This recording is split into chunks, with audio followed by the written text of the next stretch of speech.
And we are live. This is Dark Journalist. What a fantastic crowd we have out there in the ideas room already. Of course, tonight I'm joined by the lovely Olivia. Hi, everybody. And Olivia, it's changes. I guess Shock the Monkey is on in order. They're going from COVID to monkeypox. This is the one, right? I know. I'm thrilled. I thought you would be. These guys, they know how to keep those orders rushing in for vaccine this and pharmaceutical that. So they're in this big overdrive emergency mode on it. And another thing that they decided to do while everyone was kind of relaxing there in the summer is push through this 800 billion. Yes, that's $800 billion bill through Biden and the corrupt Democratic Senate to give you a climate change bill. Isn't that nice? I.e., pay off all their friends and give an extra $80 billion to the IRS. The IRS. Well, think about that. $80 billion to the IRS to go squeeze the money that they've been pilfering and giving over to Ukraine and their climate friends out of you and your accounts. And this all happened because of the phony conservatives on the Democratic side in the Senate, specifically Joe Manchin from West Virginia and Senator Sinema from Arizona. They both caved because, they realized that come November, it's going to be all Republicans in the House and the Senate, and they're not going to get any of that gravy train of cash. So they gave up their principles, and you get a phony climate bill that's an $800 billion inflation reducing bill. That doesn't make any sense because if you put up $800 billion into the economy, what happens? The inflation goes up. So we're in a weird thing, but they're rushing that through. They're supposed to finish that on Saturday. Think about the rush job on this thing. Whenever you see Chuck Schumer involved, speaking of monkeypox, that's somebody who really, any sleazy deal that's going on in the Senate, he's right there. But there are a lot of weird moves, pops and clicks going on. But tonight we have a very special episode for you. It's X Series 130. And this is Cayce in Bisbee, Arizona. A very unusual lost weekend that actually lasted over a month, as it turned out. And some very unusual things came out of this trip. We're going to dive deep into that tonight and the mystery of the trip, how it relates to Atlantis and Cayce's readings about land rising, and the Tuaoi Stone, which was the ultimate energy source that the Atlanteans had. How does all this connect up with some very unusual mines in the most southern portion of Arizona, right on the border with Mexico? We're going to get into that tonight. And I also want to remind you that in the second half of the program, we're going to go a couple hours tonight. In the second half of the show, we're going to take your questions, and Miss Olivia is going to put those together. Before I go any further, how's the temperature out there? It's pretty sober. I think people are sort of dreading. There's this feeling of the calm before the storm. Yes. Yeah. No question. Everybody's exhausted already. And here we go again. And it's worldwide, right? Whether it's Dutch farmers or Australian freedom fighters, the big push is on. And of course, in Canada, it's every day there's a new restriction laid on them. I do feel like something about the Canadian situation might become a canary in a coal mine, because I don't see the people of Canada falling for this leadership that they have going on there. And one of the big problems I would say that they have there with Trudeau is this is somebody who has just no mandate. So he's running on like 20% approval, barely, if that, and you just can't govern with that. So we got to watch for more emergency power action when it comes to that. We're watching for emergency power action in the United States using various threats like the one I like to return to again and again, which they push and push and push, which is the UFO threat, and anything to do with the UFO file and the false disclosure around it. It's a very dangerous combination. Of course, we caught the General Van Herk talking about UFOs and saying, well, I haven't seen any aliens yet, but lots of UFOs. Never a good thing when the NORAD commander is talking about UFOs. Very bad. That's about as scary as it gets. And let's not forget that Van Herk is from the 509th Bombing Group of Roswell. That symbolism can't be lost on us. It's a very unusual tie over, and you're not going to find it with the other NORTHCOM commanders. But that 509 thread there, which is the original Roswell unit that found the UFO wreckage in 47, for them to have a representative running Northcom who would take over as the United States combatant commander should continuity of government get called because of an emergency, which could be anything, but certainly the UFO threat is looking hardcore like it. There's a couple of UFO stories I want to get into tonight before we dive in earnest. And I want to remind you, you're watching the Dark Journalist X Series 130. I also want to remind you to go to darkjournalist.com before we get started, if you haven't already, and sign up for our newsletter, which keeps us in touch with each other, and also will let you know about the amazing shows, interviews, and special events and documentaries that we have coming up for you. That's a free newsletter, and you just basically get it once a week. There's no heavy-duty marketing or anything in there. It's basically something that'll keep us in touch because of the remarkable censorship that's going on. We know that whether it's the shutdown of WikiLeaks or this complete kangaroo court thing with Alex Jones. I can't even believe that. So they announced yesterday, he's going to have to owe $4 million for this defamation suit. And then now it's another 40 million on top of that. And that was such a kangaroo court situation that regardless, some people are not going to like the shock jock thing, but it's like Rush Limbaugh or something. Think about it that way. Whatever it happens to be, they targeted this guy out. So it's not a good scene if people who take a contrary view to the establishment are, one, in prison like Assange, or two, being stripped of their assets like Jones. That's a very unhealthy development, regardless of what side you come down on in terms of the information. And I don't want to see anyone on the right or the left sued for putting out their theories. But, if you're going to sue people, this is crackpots like Rachel Maddow, you can start there. Well, this is on the heels of them calling us domestic terrorists for misinformation, disinformation, and malinformation. Malinformation. That's a new one. Mm-hmm. Yeah. All right, let's get a couple of these going.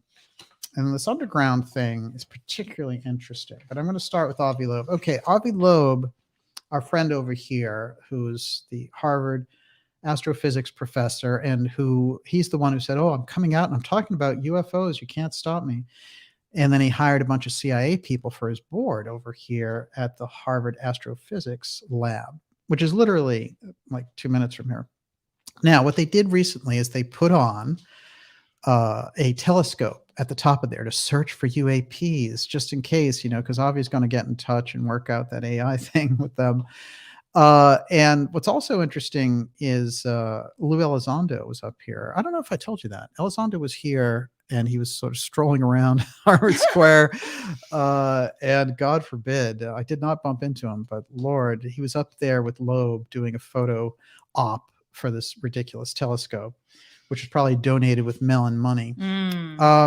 So, we've got that whole thing going on of Christopher Mellon being hooked in with Lou Elizondo. But what I do feel is going on there is they're trying to get this momentum because the threat thing is sort of really, they haven't been able to work that fear aspect as well. So what they're trying to do now is this, it's science. We learned about UAPs through science. So Loeb was all upset because NASA didn't include him in their program, their $100,000 UFO program. You want to think that NASA's only spending $100,000 on that? Come on, it takes them $100,000 just to show up and have donuts over there. So anyway, Loeb says, and we have to remember that Loeb is coming from an intelligence background from Talpiot, which is, Israel's intelligence service. So he's a real insider from the start.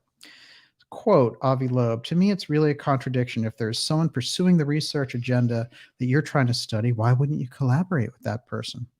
Given that he is the head of the Galileo project, which is teaming now with CIA agents, which is a weird thing to do. You'd think, we're going to put some scientists on this thing, but no, it's a bunch of CIA people, which is quite ironic, including Lou and Mellon. Loeb was told by NASA that it would be a conflict of interest to have him participate in the agency's new endeavor. He eventually made peace with the issue. What matters is the truth, he says.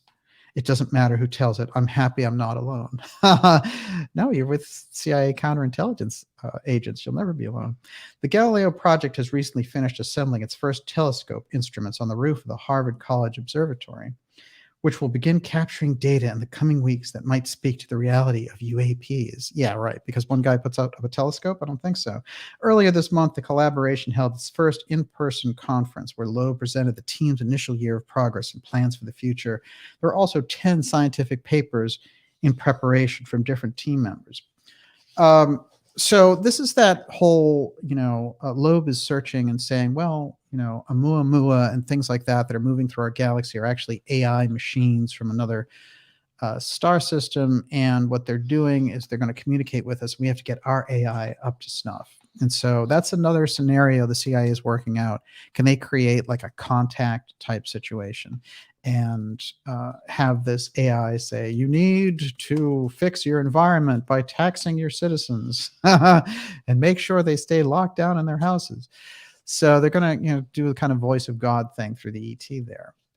So we're watching out for that one. Pentagon UFO study led by a researcher who believes in the supernatural. This is another shifting gears because they put out Elizondo, and Elizondo really tanked a lot for them because what Elizondo did is emphasize the threat, and then they got the people on Fox News and all the rest of it, and they were like, yeah, the threat, and people were like, well, what's this all about? So that the UFO threat thing they need to ice for a little while and put a little action and emphasis on this other side. So now they have this guy out there, Travis Taylor, and he's Mr. Skinwalker Ranch, Mr. Supernatural guy, and he's written books about The Secret and things like that. So this guy was a bigwig in the UAP task force, which is ridiculous because he doesn't have the credentials for it. So he says, oh, the truth is still out there. Come on. X-Files 90s. Hello. They want their logo back. So was any sense of who had conducted the analysis? Because the Office of the Director of National Intelligence. Okay, the Director of National Intelligence, Avril Haines, who remember was John Brennan's understudy. And suddenly when she got in office, and that really is like between her and the CIA director, that's that iron intelligence grip on these things. But she gets in office and she starts talking about, well, it might be aliens that are in those ships coming after us. And just, a lot of nonsense. And so what happens as a result of that is they are able to attach this UFO office, which was originally this anomalies office. Now it's called ARROW. But they were able to attach it to the National Defense Authorization Act. This is very unusual action because now they have a group of senators in the Senate Intelligence Committee, including Rubio, including Kirsten Gillibrand as a Democrat. And they're taking orders from this DNI about how to attach the UFO thing to the National Defense Authorization Act, which is basically $1 trillion a year for the military, who, by the way, isn't at war except for things we're provoking, like over in Russia and Ukraine. So giving these guys $1 trillion a year and all the Democrats and all the Republicans signing off on it is the real disaster of American politics right now. Nobody raises a whimper. And embedded in that NDAA is the 9/11 Emergency Powers Act. And that whole thing gives them the ability to do all these unconstitutional pieces. Well, now every time they want the UFO thing further and further down the line, they attach it to this NDAA, which is how they got the whole COG 9/11 Emergency Act going. So we need to keep an eye on that and let them know that we're aware of what they're doing there. Just like this $800 billion moves that they're doing in the Senate tomorrow on a Saturday, bamboozling you while you're on vacation or whatever. So this is a very, sneaky, I would say is the main thing. But anyway, back to Travis Taylor. The revelation that shocked UFO skeptics in the science community. They note that Taylor had made extraordinary claims during TV appearances, including to have seen more UFOs than I can count. This is a new thing that's going on. The way that people claim to be UFO experts is they're like, oh, I've seen UFOs. That doesn't mean anything. And a UFO expert is very hard to define. So when they have these guys like Corbell go on Joe Rogan and stuff, Joe Rogan doesn't apparently know anything about UFOs because he sits there and he lets this guy run his mouth off about the biggest nonsense in the world. And the guy is a carnival barker who's trying to promote these movies, which have nothing to do with actual good UFO cases. It's just part of this, oh, I got this insider thing. You know, the UAP task force gave me this thing. These beach balls attacked our Navy ships. You know, so much of that really comes under the heading of, you know, our own drone warfare tests and things like that, that they do when we're in situations to see how well our military would react to a Chinese attack. It has nothing to do with UFOs. And the real UFO cases, interestingly enough, these people shy away from, and they embrace very sketchy cases, which, you know, the Lazar case, there's people on both sides of it.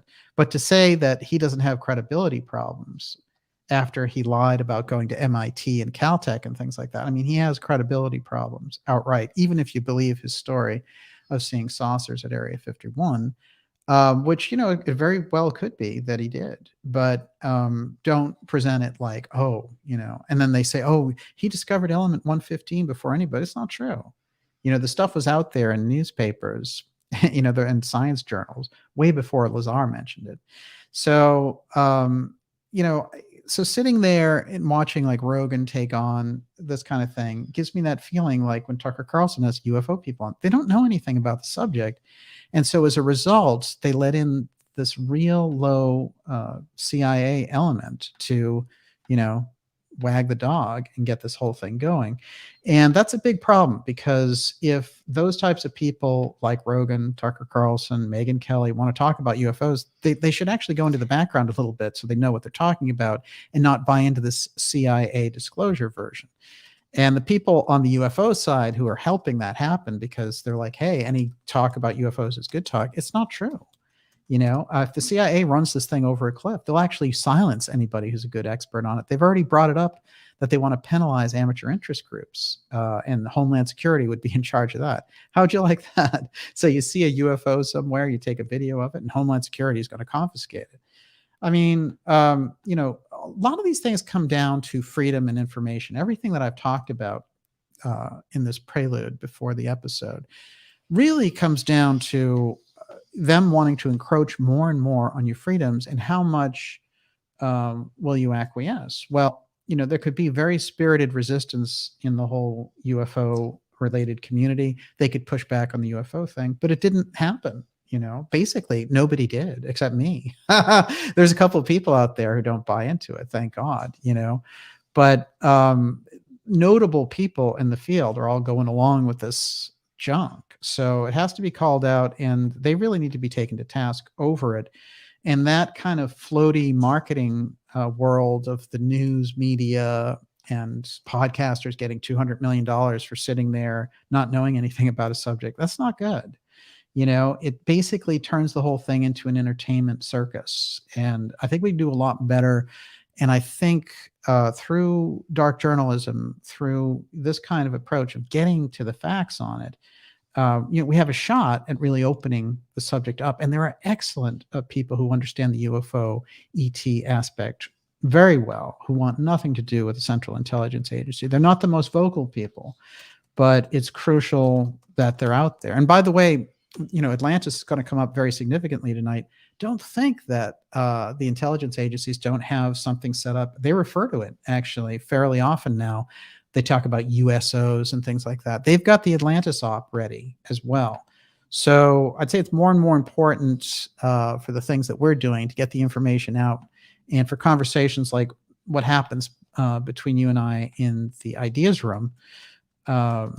Those are the types of conversations I think that can open this whole thing up. Everyone, you're watching the Dark Journalist Show. We're here on X Series 130. We're going to go deep into the Cayce, Bisbee, Arizona Tuaoi Stone mystery. Tonight, we're going to be taking your questions in the second half of the program. Miss Olivia, before I go any further, what do you got?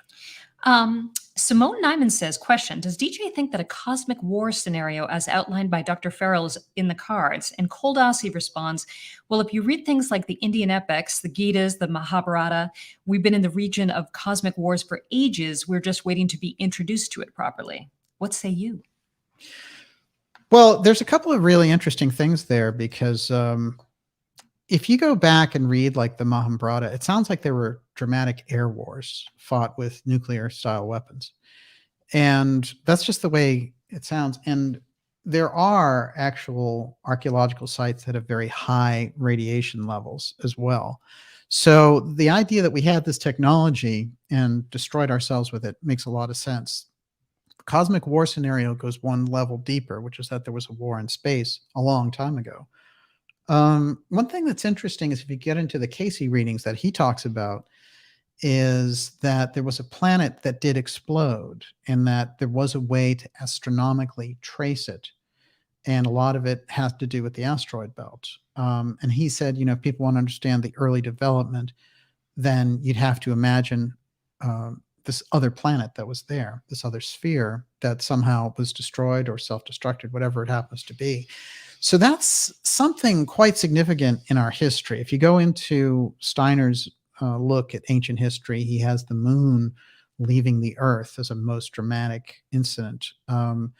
So, you know, we have something in the past there which is dramatic that's been forgotten, and it's a huge episode. And when you get into the Cosmic War series with Dr. Farrell, so many things in Sumerian and Egyptian culture speak to something dramatic that took place in the heavens.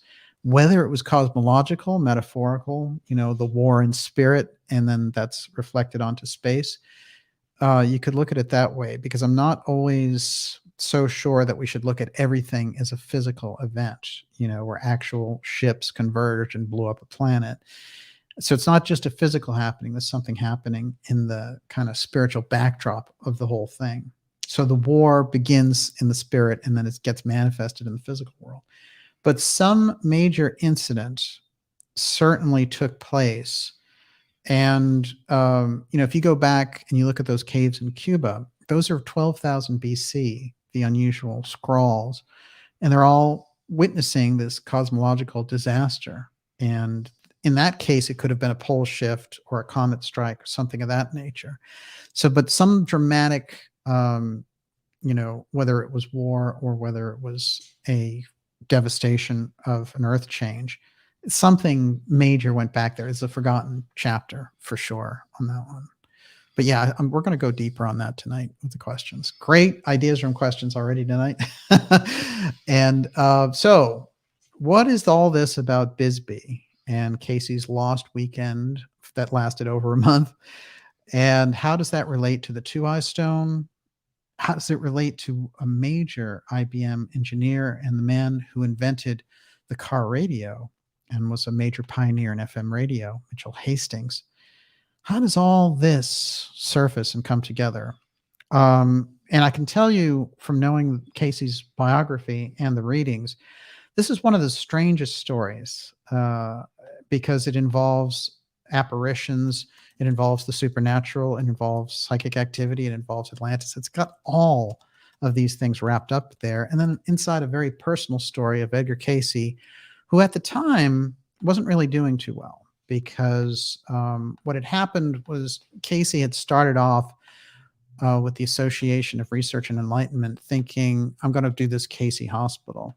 And he had two big Wall Street backers who were using his readings to get good results in the stock market. And they had convinced him that they were really on the spiritual tip as well. So he felt, well, I'm going to work with these guys. And they had great promise. But as time went on, when the Depression hit and so on, these guys started to say, you can only do readings for us, no more readings for other people. And that was the end for Cayce. So the Blumenthal brothers are a weird chapter because they did all this stuff to promote Cayce and help him build his hospital, which actually did end up getting built in 1930, but then closed shortly thereafter, and the Blumenthals took everything. So there's a weird story there of, you know, a lot of people taking advantage of Cayce, but at the end of the day, trying to control his psychic gift because they were his financiers wasn't going to work for him. And so they turned on him viciously. And they instated this secretary that they had as his psychic replacement. And it turned out like a lot of her psychic stuff, because she ran the switchboard, was basically pilfering conversations that she was hearing. So that all ended up being a disaster. And the hospital, actually, the Blumenthals made it into a big hotel. And she was like the manager and stuff. It became really ridiculous. And so it's all a very interesting story, but it's a low point for Cayce, whose dreams have been shattered. And Cayce, who never really made a lot from his gift in any case, and kind of got by on his spiritual wits. And so here he was doing really well and building the hospital and really thinking, I've got it going. And Cayce at this point, if we do the math, is about 54 years old. And so here he is, his dreams have gone down the hill. He had to sell his house. He's living in a rental house on Virginia Beach, and all the money is gone. The hospital's gone. And his morale is taking a hit. So he goes to Detroit and he gives some readings there, and they arrest him for practicing medicine without a license. And so there he is put in jail, in fact, for doing psychic readings. So this is a real low moment. And what's interesting is, at low moments in his life and at the end of his life, this very unusual character in a turban would show up, who looked very much like an Eastern master, but was certainly one of these great white brotherhood figures from the mystery schools who guided him all along the way, and would only show up at really crucial times. There was one time when Cayce was giving readings, and his father and this doctor Ketchum, who were not very trustworthy, at the end of the reading would sneak in things and ask about horse racing and things like that. And so what was happening was Cayce was walking around with these incredible migraine headaches, and he could not figure out what was going on. But instead of having his wife or Gladys Davis, who were really trusted people, doing these readings, his father was in charge, and the father was not particularly ethical. And what happened was Cayce got a visit from this strange turban man who walked into his office and held his hand and said, "You're with the wrong people." And that changed everything for Cayce. He knew something was wrong. And so he walked out and he said, did you see where that guy went? And nobody else saw him. So this is like an apparition. And this turban figure showed up a few times for Cayce. Another time that he showed up was during this whole thing, after Cayce had been in jail in Detroit. And in a very fascinating way, Cayce went to New York to give another set of readings and was like, you know what, I can't even do it because of what just happened. Like, my life is over. You know, this is the worst. I've tried to do the psychic work. I've been arrested. My hospital's gone. I'm out of here. And so he's walking down the street, and the turban figure shows up and bows before him. And then for the first time, everyone can see this turban figure. Usually it's just an apparition that Cayce sees, but here he is and everybody sees it, to such a point that there's a huge crowd around watching. What is this guy doing, bowing before this other guy? And Cayce has to be pulled out of this crowd. But this is a message that, look, you know, here I am, a master of the Great White Brotherhood, and I'm bowing before you because of the incredible difficulties that you're going through. And it was little inspirational moments like this where we were able to continue on with Cayce, because it was very clear in some of those readings that Cayce may not have continued, that he was just too crushed by some of these experiences. So that support, that invisible support from the other side, was quite remarkable. And so Cayce found the ability in this period to soldier on and soldier forward, and indeed would deliver some of the most incredible readings between 1933 and 1945, when he died at the age of 67. Cayce, it has to be remembered, is a little bit different from how we see psychics now. You know, a lot of psychics, there's a small track of psychics that have that ethical backbone, and we work with them. But it's a very interesting thing, because the psychic field lends itself to a lot of different types of personalities and things. And what happened really, I think, with Cayce was he brought that ethical quality in. And at times when the psychic work overwhelmed him, he went back to his original career, which was photography. And that photography would pretty much guide him through very often. And he was an excellent photographer. And there were times when he thought, I'm just going to give up this psychic work. I'm not going to do it. But odd things would happen, such as his studios bursting into flames on 3 different occasions. That's unusual. So either something is telling him, go back to this, life that you've been gifted with, or somebody was targeting Cayce very early on. And there is a fire thing in Cayce's life. There's like a motif there that happens over and over again. So this is how we get Cayce in this period. He has gone through a lot already. He's lost the hospital. And so in early 1934, he's giving a set of readings for a very wealthy couple on Park Avenue. And they're the Hastings. And he goes to New York and gives the readings. And they are incredible. I mean, incredible readings. I'm going to read some of them here tonight. But they concern everything that's happening, that we're seeing happening in the world right now. They predict World War II. And this is 1934, before those things were really fully fleshed out. So they're remarkable readings. And Mitchell Hastings is the son of the 2 Park Avenue parents who are really into Cayce.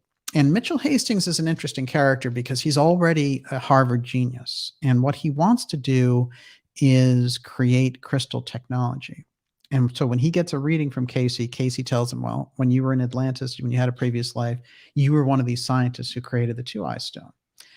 And it gets very interesting from there because he reveals so many things about Mitchell Hastings that the parents are like completely sold on Cayce. And Mitchell Hastings has his own strange, he's a genius, but he has his own strange psychic abilities as well. So whenever he's around Cayce, he heightens his psychic ability and vice versa to an extraordinary degree that people just watch these guys kind of pinging off each other psychically. And it's remarkable because there's a big age difference there too, because Hastings is 24 and Cayce is 54.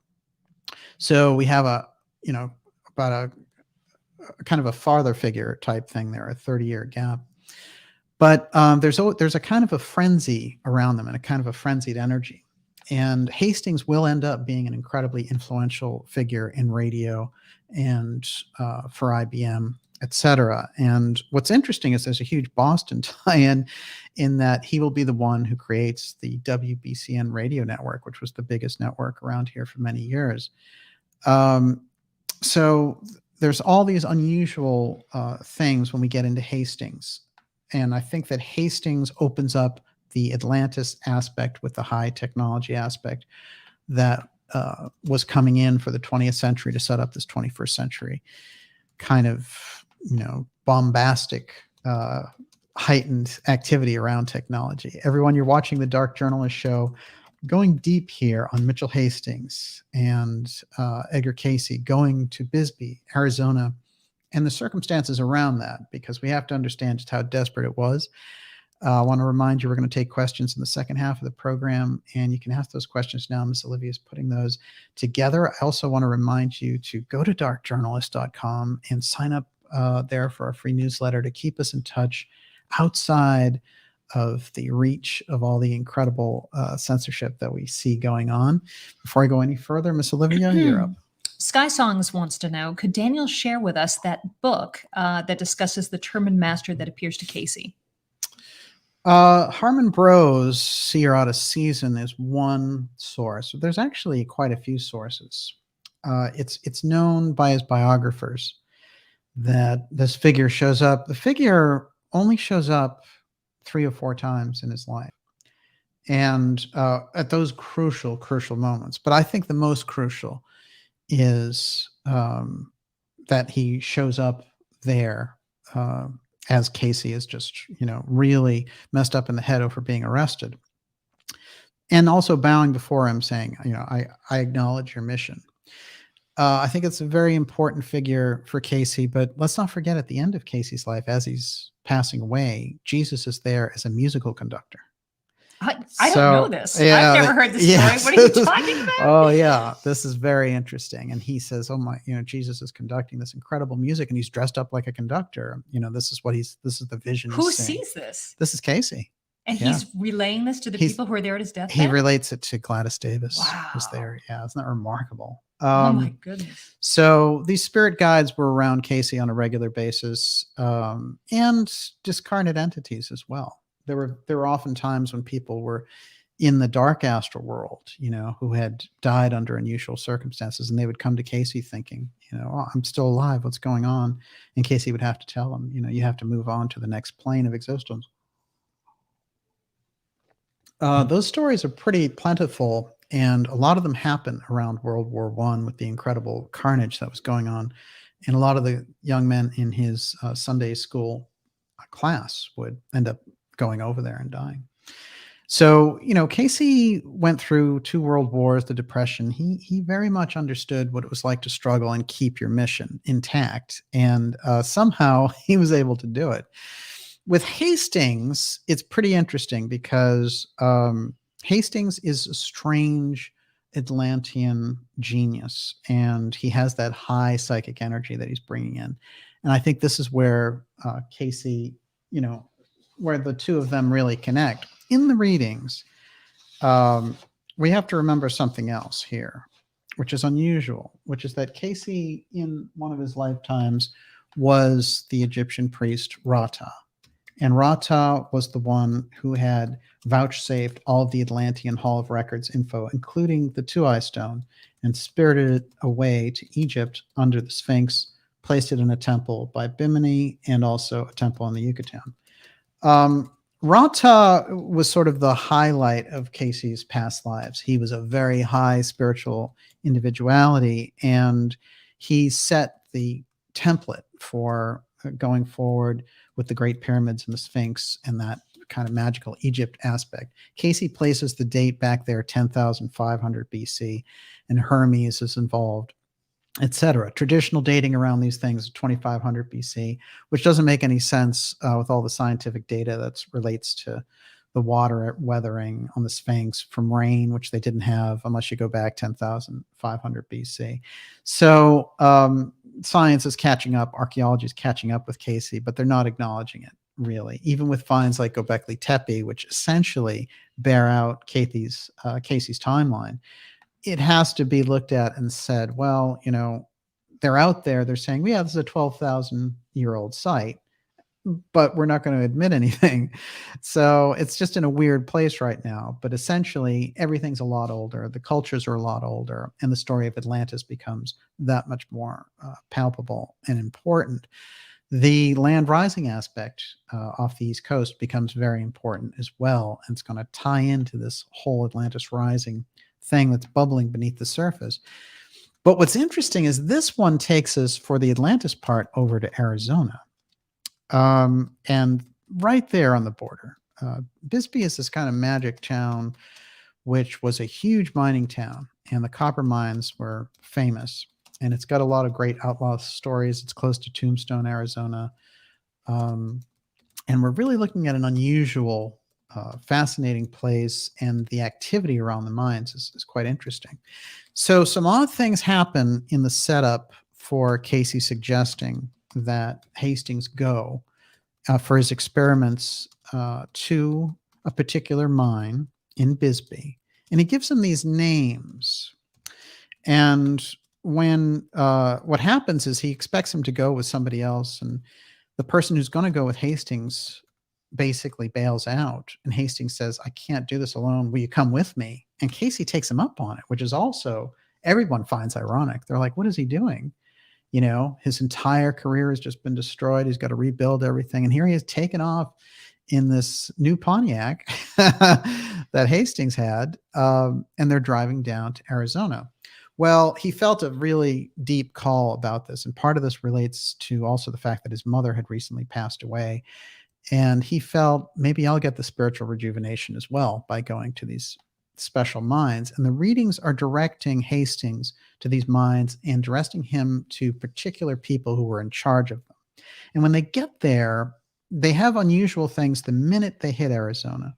For example, 5 flat tires in one day, vehicle malfunction, strange things like rocks coming out of the sky, just, real, almost supernatural poltergeist style activity, preventing them from arriving at this ranch and then being able to go to this mine.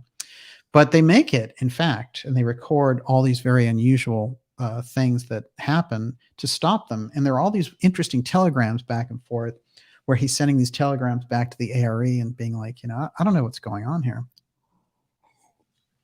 but we're having a devil of a time just getting there. Now, the mines in question are quite interesting because the Queen's Mine, which is one of the mines they're going to end up going to, is a major Masonic center. They do a lot of the meetings and rituals there inside the mine. So somebody knew something special about this mine. And I think when we look at it, we have to say that there's a deeper aspect involved, including the fact that it has 2,000 miles of underground space. So there might be something sort of more sacred about the Bisbee mines than meets the eye. But we can see from some of these maps, that's the very bottom of the state. There's no question about it. And it's a very kind of good-looking town and unusual, I would say. And that kind of red rock Mars surface look. And I think when we get around this whole Bisbee piece, the minute they get there, it seems like they're in a Twilight Zone episode. It's kind of a supernatural tapestry of things that go down. And I'm going to get into some of them here. One of the interesting things, that's one of the mines that they went to also. I mean, it looks like, you're right there in the depth of your initiation. Imagine heading on in there. Quite remarkable. So what they do is they head there, and the first thing they find out is that the mine they've been directed to and the person who they're supposed to meet, according to the readings, to get access to the mine, died 50 years ago. So that's unusual. So the readings are directing them to this individual who was in charge of it 50 years previously, who's passed away. That's kind of unusual. So there's already a ghost vibe in the air from it. And there's going to be a lot of unusual pieces. But in fact, they get access to the mine and they go in. And part of this has to do with what they're looking for, which is a very particular type of lapis, which I believe even in the readings is disguised the way that it's described. And lapis lingua, azurite, chrysocolla, these are all copper ores. And lapis lazuli, being very popular with the Egyptians and having that kind of interesting power in ancient times with the way that they would use them for different masks and things of this nature. But the lapis in particular apparently was one of the keys that the Atlanteans used for the Tuaoi crystal. And so there's some crossover immediately with this. Now, when we go into Hastings, if we're to take Cayce and his readings around Hastings and his past lives, one of the key architects of the Tuaoi Stone for the Atlanteans was Hastings. So here he is reborn as a Harvard genius, and he's rediscovering this kind of spiritual life. And the readings are leading him back to this cave where they say the quality of the stone that the Atlanteans were using came directly from this cave, which is pretty remarkable because the idea of the Atlanteans trekking over there to Arizona gets interesting. We know for sure that the Atlanteans were in America. We know that they were the foundations of the Mayans, etc. But the idea of, them actually going and mining in Arizona is a pretty interesting twist, I would say, in the readings. Now, they get there and they're starting to realize, there's kind of a supernatural aspect involved in what's happening. And it opens up this whole idea, which is that in the New York State Museum, they have a 4-ton block from the same mine. And what the reading said to Hastings, even before they went, was that he wanted Hastings to sit by that large 4-ton lapis stone and hear it sing. And there are all these news reports, if you go back to the period of time, people hearing this rock singing. And there's a whole thread of this. And in fact, it takes Hastings a few times to get there, but then he starts to realize something's going on. By the time they get to the mine, the lapis is heightening both of their psychic abilities. So Cayce gives readings there while they are kind of drying out the lapis stones that they've found. And while he's giving the readings, Hastings is seeing weird things, like as if Cayce is projecting all of this psychic activity in a way that you don't really hear about Cayce. You know, Cayce did the readings, he tapped into this remarkable information, and it could be on any subject, whether it was Atlantis or medicine, whatever it happened to be. In this case, Hastings is seeing, you know, almost like mirages, and things pop up, and they're both in a kind of heightened spiritual state. So Hastings sees this woman come toward him, and she's this beautiful redhead with blue eyes. And she says to him, you know, you need to basically scrap the way that you're doing things with your life and take on a whole spiritual aspect, and I can help you do that. And he thinks it's a real person, and then whoosh, the person disappears. 5 weeks later, when Hastings goes back to New York, he'll meet this woman and marry her. So there's more weirdness going on there about the apparitions they're seeing. Hastings recorded in his diary that when they were in certain locations and they had parked, that people would come up to them, and he felt that they were from another time. They were on horseback, and they were coming in and giving them instructions about the mines, and also almost like, you know, talk that would be more spiritual than you would think just some rancher around there would have. And they seem kind of out of place, you know. So do you mean like they were ghosts? Yes. They were ghost cowboys. That is so cool. And so there was a lot of that going on. This whole trip, the finale of the trip, which is so interesting, is Cayce sees his mother who's passed away. And she says to him, you know, don't worry, like you're taking everything, the world on your shoulders. The hospital failing doesn't matter. The finances don't matter. You're doing the right thing. And he gets all this incredible encouragement from her from the other side. And she gives him a $1 silver coin. And after the apparition disappears, he still has the coin. So, you know, she's manifested this thing, which I've seen psychics do this actually, where they'll manifest an object. And classically, if you go back into stories about Blavatsky and people of this nature, you know, Blavatsky very famously manifested a whole bunch of bananas. Which at the time were very exotic, right? So this is the kind of thing, you know, Autobiography of a Yogi has some of that kind of stories too. So there's some control over matter in relation to this, but this is incredibly encouraging. And what happens is that Cayce leaves before Mitchell because he has to get back, and Mitchell stays on at this ranch and continues on for a while. Some of the leftover of this, I'm going to read some of the accounts of things, but first let's get a look at some of what the azurite or lapis could be. This now being an azurite stone. Now, the way it's described in the Cayce readings and the way that azurite is technically described and the lapis piece, I think, is the Cayce readings giving us information without making it too obvious about what they're talking about, so that there's some special qualities in a particular strain of lapis relating as a copper ore, and that this has incredible psychic potential. But he didn't want it misused. So I think there's a naming, you know, lapis lingua, lapis lazuli, azurite, chrysocolla, they all sort of blend in as he's talking about this.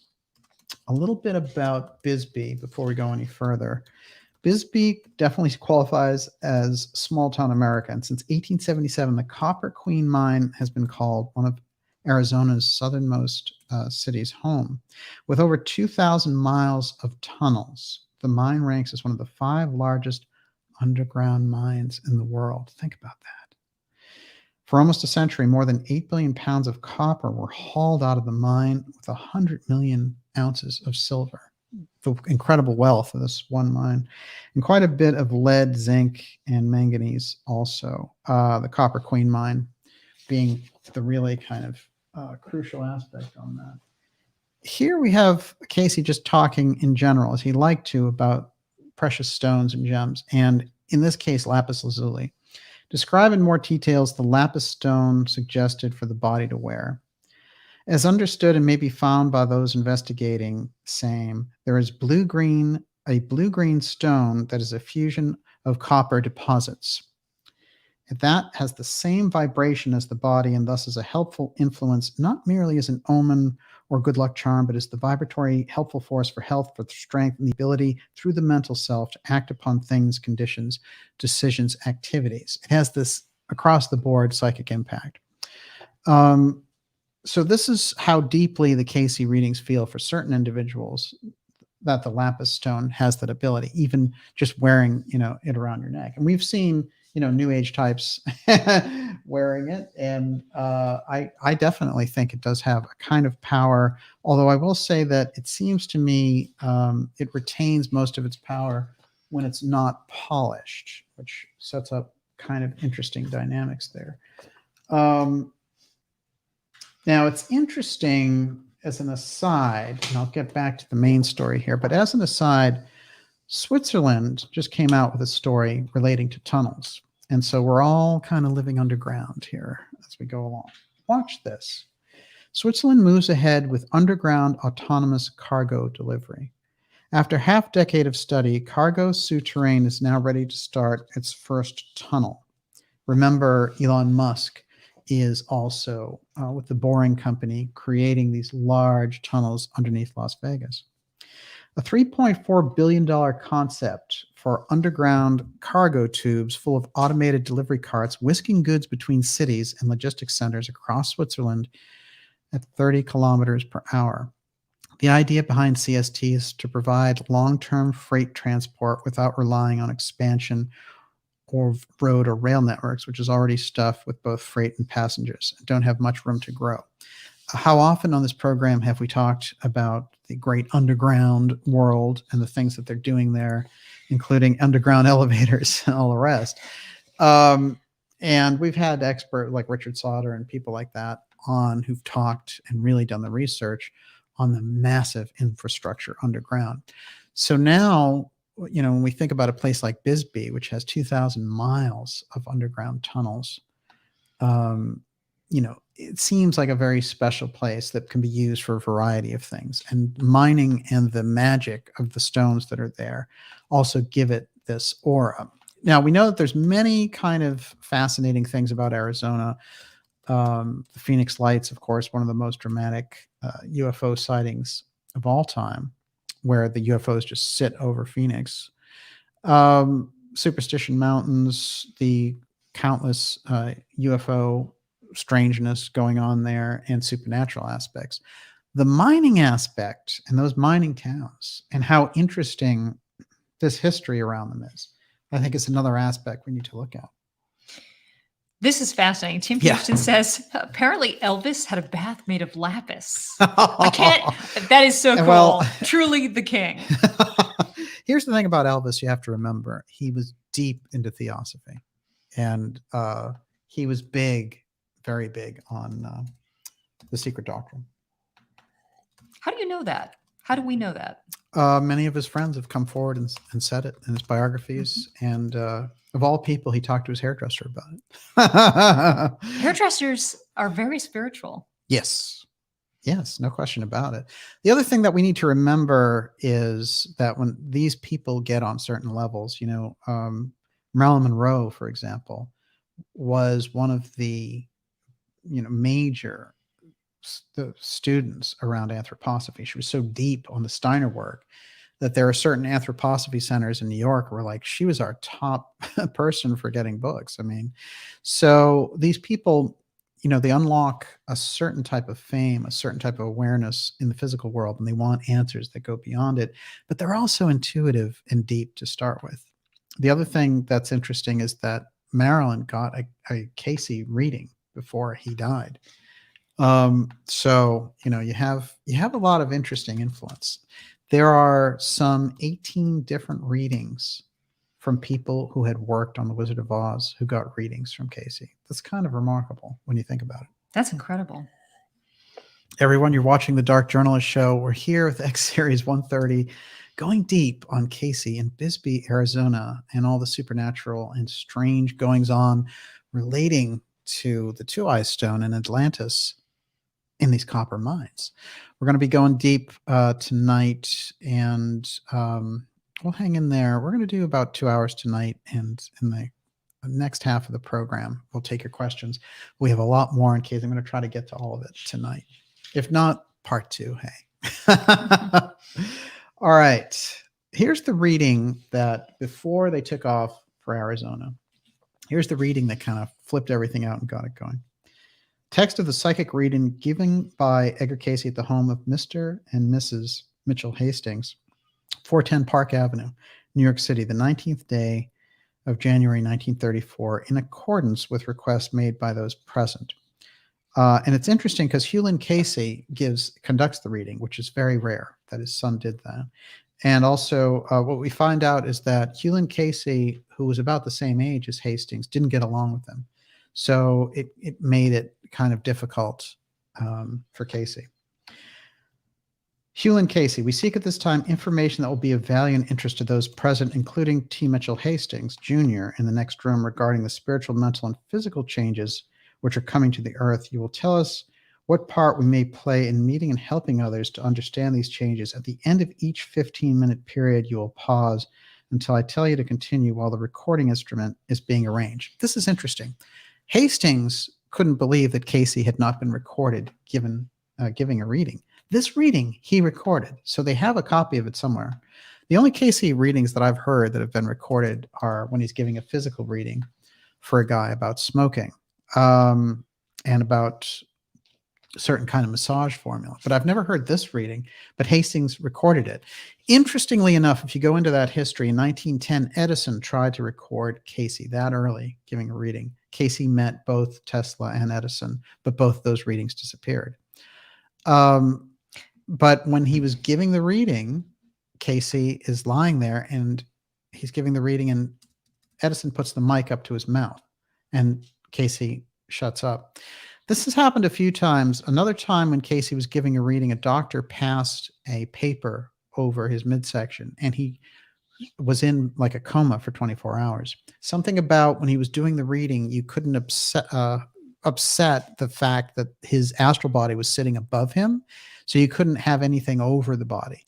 And so the idea when they put a mic up to his microphone to speak to his mouth, nothing happens. And this is really interesting, I think, if we're to understand that invisible aspect of what takes place when you do a reading and how every psychic kind of needs a certain amount of protection when they're doing this because their actual astral body has gone off somewhere. Okay, so they're recording this. And the Cayce source says, yes, as each of you have gathered here, have your own individual development, yet each seeks to be a channel of blessings, each attunes self to the throne of universal information. Very interesting language. I'm only going to take a couple of quick excerpts out of this because it's a long reading. So Cayce starts to mention how there is soon to come into the earth someone who's going to have a very powerful impact on it.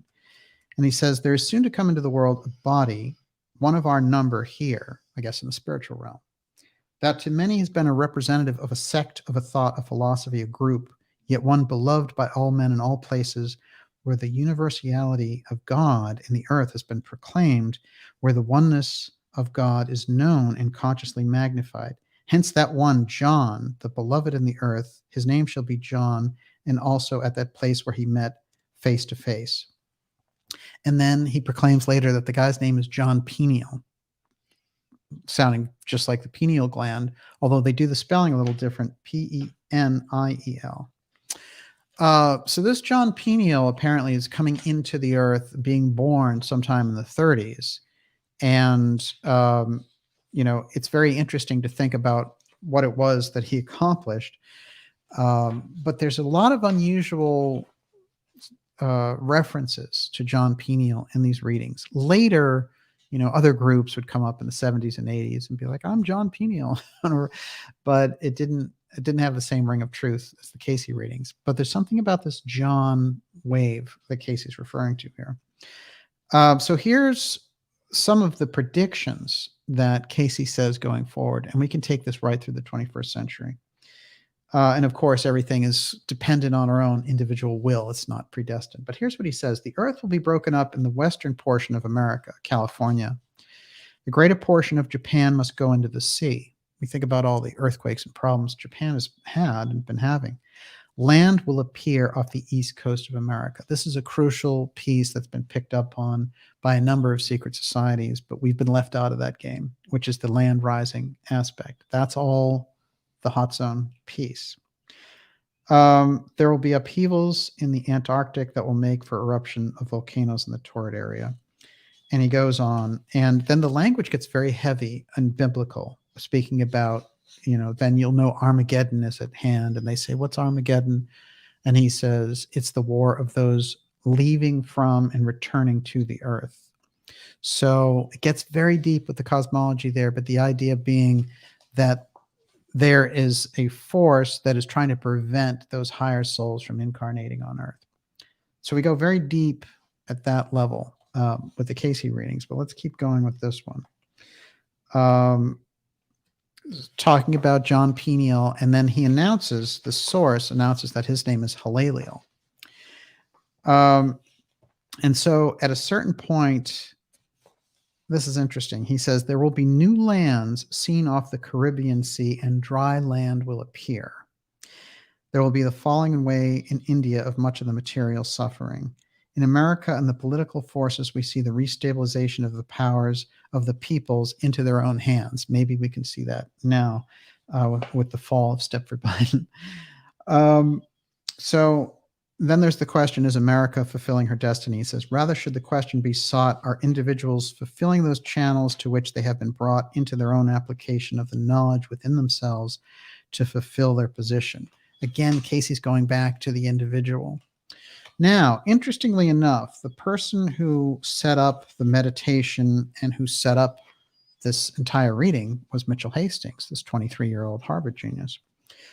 In the middle of this reading, he starts talking about the Hall of Records. And people say that these really good readings around Atlantis were because Hastings was also Atlantean and triggering Cayce's larger psychic vision. Okay, here we go. Who will uncover the history of the past in its recorded form, which are said to be near the Sphinx in Egypt through the readings? And Cayce answers, as was set in those records of the Law of One in Atlantis, the Amelius group, that there would come three that would make the perfect way of life. And as there is found, those that have made in their experience from their sojourn in the earth a balance in the spiritual, mental, and material experience, so may these become channels through which may be proclaimed a waiting, desirous body, those things that proclaim how there are preserved in the earth a shadow of the mental and spiritual reservation of God. Now, this is a reference, an early reference to the Hall of Records. And this whole position, line of questioning, will expand very much under the fact that Hastings around, and Hastings gets quite a few readings. So now we start to find out that Hastings was associated with developing the Tuaoi Stone. Then he's associated with setting up the Hall of Records. So he's deep in there in this group in the past. So his entry into Cayce's life and working out the kind of metaphysical aspects and joining that with his Harvard background, there's no accident that this takes place. And if we look at Hastings, we can see very unusual, advanced understanding of radio and things like that. Hastings was a very kind of unassuming scientific type guy, and he he had done remarkable things. Here he is setting up at the top of the Prudential Center in Boston a radio antenna for his radio station because he felt this is the high point at which to do it. And his activities take him to Boston from New York after Cayce dies. But this is one of the shots of him later in life. A very kind of genius individual with a lot of interesting spiritual quirks. But he would become a major innovator in radio, as I said, and also in computers through IBM. And so this period where we're getting him in Arizona with Cayce is a snapshot of him before he really takes off. This is something that's very fascinating. It's the Hastings. It's from 1955, and it's basically an FM radio Walkman, way before anybody was doing it. And I have to say, there's a lot of things like this which lead us, into that kind of, the Atlanteans are exceptional when it comes to mechanical engineering, and there he is right in the heart of it. The Tuaoi Stone itself, which we've demonstrated on this program before, the way that this goes down is, this is from a NASA engineer who took the Cayce readings and was like, what would this thing actually look like? But this power station of the Tuaoi Stone ran Atlantis and gave them the advanced technology. And so much of the search for the Hall of Records and things like that are about the idea of recapturing that technology and getting our hands on that advanced knowledge. And so much of the intrigue in the hot zone and the archaeology wars relate to that. Now, you can say whether or not they had advanced technology, whatever it happens to be. But nonetheless, there are programs, and I pointed out in this program, where the Central Intelligence Agency sent people in 1964 to infiltrate the Cayce Foundation in order to get information around the Hall of Records. So regardless of the truth of the whole thing, they're after it. So let's keep that in mind as we go along here. Not to mention the fact that the CIA on record has gone looking for Noah's Ark. Why do they look for these sacred objects? What is involved in them looking for it? The Tuaoi Stone, I think, is a very important piece of this, and it explains a lot of the secrecy because in the groups that held the information after the great debacle and destruction of Atlantis, the whole mystery school piece that carries on the tradition, they use steganography as a way to tell that story and keep that secret among themselves, because the last time humanity had that technology, they blew themselves up. So this is that's the Atlantis story. You can take it as mythology, you can take it as cosmology, but there's a lot, and I mean a lot, of footprints of an actual advanced culture. And the Cayce readings really open that up if our minds are open to take the information. Everyone, you're watching the Dark Journalist Show. We're going deep, deep tonight in episode X series 130. This is Cayce and the Bisbee, Arizona mystery. And it's the Tuaoi Stone in Atlantis and Cayce's unusual efforts there with a young engineer to find this very specific type of lapis azurite. Or was it lapis lingua? It's interesting when you get into it. But we do have the example of the large stone there at the Museum of Natural History there in New York. So that's a direct reference, and it comes directly from that mine. So we know, at least there, we have something that we can backtrack. I think when we look at this, we have to use something a little different. So we have a body of work with Cayce, but something makes him take off and go away to Arizona. And it also takes Hastings there, and they land in Bisbee.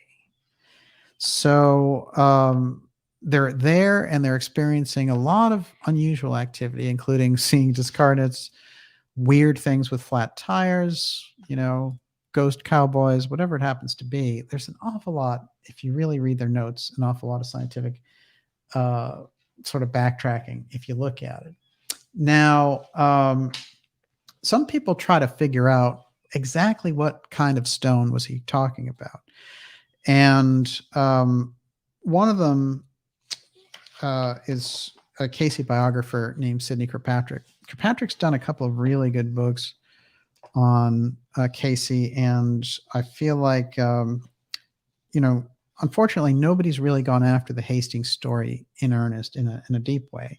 But they do, it gets touched on because, it's there, it's in the records, and people wonder about it. So there's a little bit from an article that he did a couple of years ago. Both Cayce and Hastings were suffering from nervous exhaustion, in addition to the recent closing of the Cayce Hospital and the demise of Atlantic University, which is a college that was going to teach these esoteric truths. Unfortunately, it never came to be. So both Atlantic University and the hospital go down. That just reminded me of something. If I can show this real quick. Let's see if I can find this quick enough. I found something very unusual in Bisbee that's there now, which is there's a little place called Atlantis University. I kid you not, in Bisbee. And it's here among my souvenirs. But I think that this is interesting. It's quite a little anomaly to have that there. Well, I'll show it before we're done. But the idea of Cayce having this Atlantic University as well, I think is quite fascinating because it represents almost like a mystery school university that he was building up there. But that also goes down. And so Edgar and his family had been arrested. I went into that already. Stressed and despondent over financial concerns, Edgar believed that his lifelong dreams had been dashed and his career in Virginia Beach was all but over. Mitchell, too, was under enormous stress, not only the result of his injury, but criticism from professors who did not share the young man's radical theories of electromagnetism and were attempting to steer him in another direction. We see this over and over again, whether it's a psychic gift or the kind of Tesla gift. If they don't, if they think that you're coming from a different place, they try to steer you off in this totally different direction. Hastings had been able to extend his Christmas holiday because he had decided to drop out of Harvard. Edgar and Mitchell hardly bid friends and family goodbye. So they take off at the end of February. Cayce comes back basically on April Fool's Day. So they drive to Bonita outside of Bisbee, where they set up camp at the 76 Ranch. There's also an interesting history there, which would become the base of operations for their subsequent expeditions into Mexico. And that's another piece of this where they go to other mines right on the border there into Mexico. Many years would pass before the details of their adventure became known to friends and family. And even then, it's only through Mitchell's later correspondence with Edgar, brief comments. Now, I got these letters from the Association for Research and Enlightenment and read them through. What's interesting is it seems like Hastings' faith in God, in his fellow man, and everything starts to deteriorate. And Cayce is admonishing him, like, why did you even get into this if you're just going to be superficial about it, basically? And the dynamics of their relationship, at least in letter form, seem to change a little bit, where Casey's kind of calling him out for losing his faith. And later, apparently, Mitchell regains it. But I think it is an interesting chapter there. As he would later write to friends about the trip, this is Cayce, I had some quite interesting mystical experiences, including seeing his mother who had passed away. Mitchell also did not discuss their daily activities, but for other reasons. They would be difficult for most people to believe. He was already troubled by what fellow students and his Harvard professors thought of him and his work. Here's this innovative 23-year-old kid talking about electromagnetism, that Atlantis background. And they're like, what are you talking about? Like Einstein's theory of relativity. What's your problem?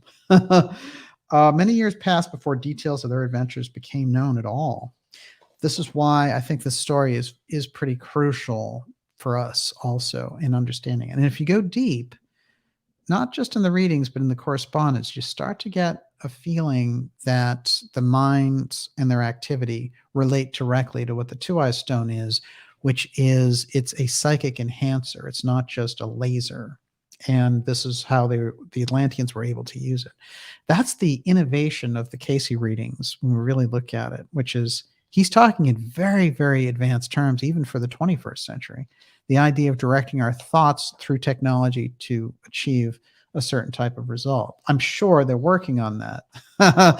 And, we already see that kind of technology where if you talk about something, it shows up in your ad feed. But how about those times when you think about something and it shows up? Then are they already reading your thoughts? And what kind of, what are they deriving from that? This becomes kind of a very modern question, oddly enough. So Cayce identifies on a number of occasions that it's Azurite that they're after. And despite complications throughout their journey, numerous mechanical problems with the car, along with the flat tires at regular intervals, they successfully found Azurite in copper Azurite mines in and around Bisbee and Douglas, Arizona, and further north in Mexico, outside of what is presumed to be Nogales. What do you think of that pronunciation? That sounds good to me. You're good on those. I think it's Nogales. Nogales. I like that. Yes. Okay. Nogales. Presumed to be Nogales. And try this one on. Agua Prieta. You like that? Mm-hmm. Okay.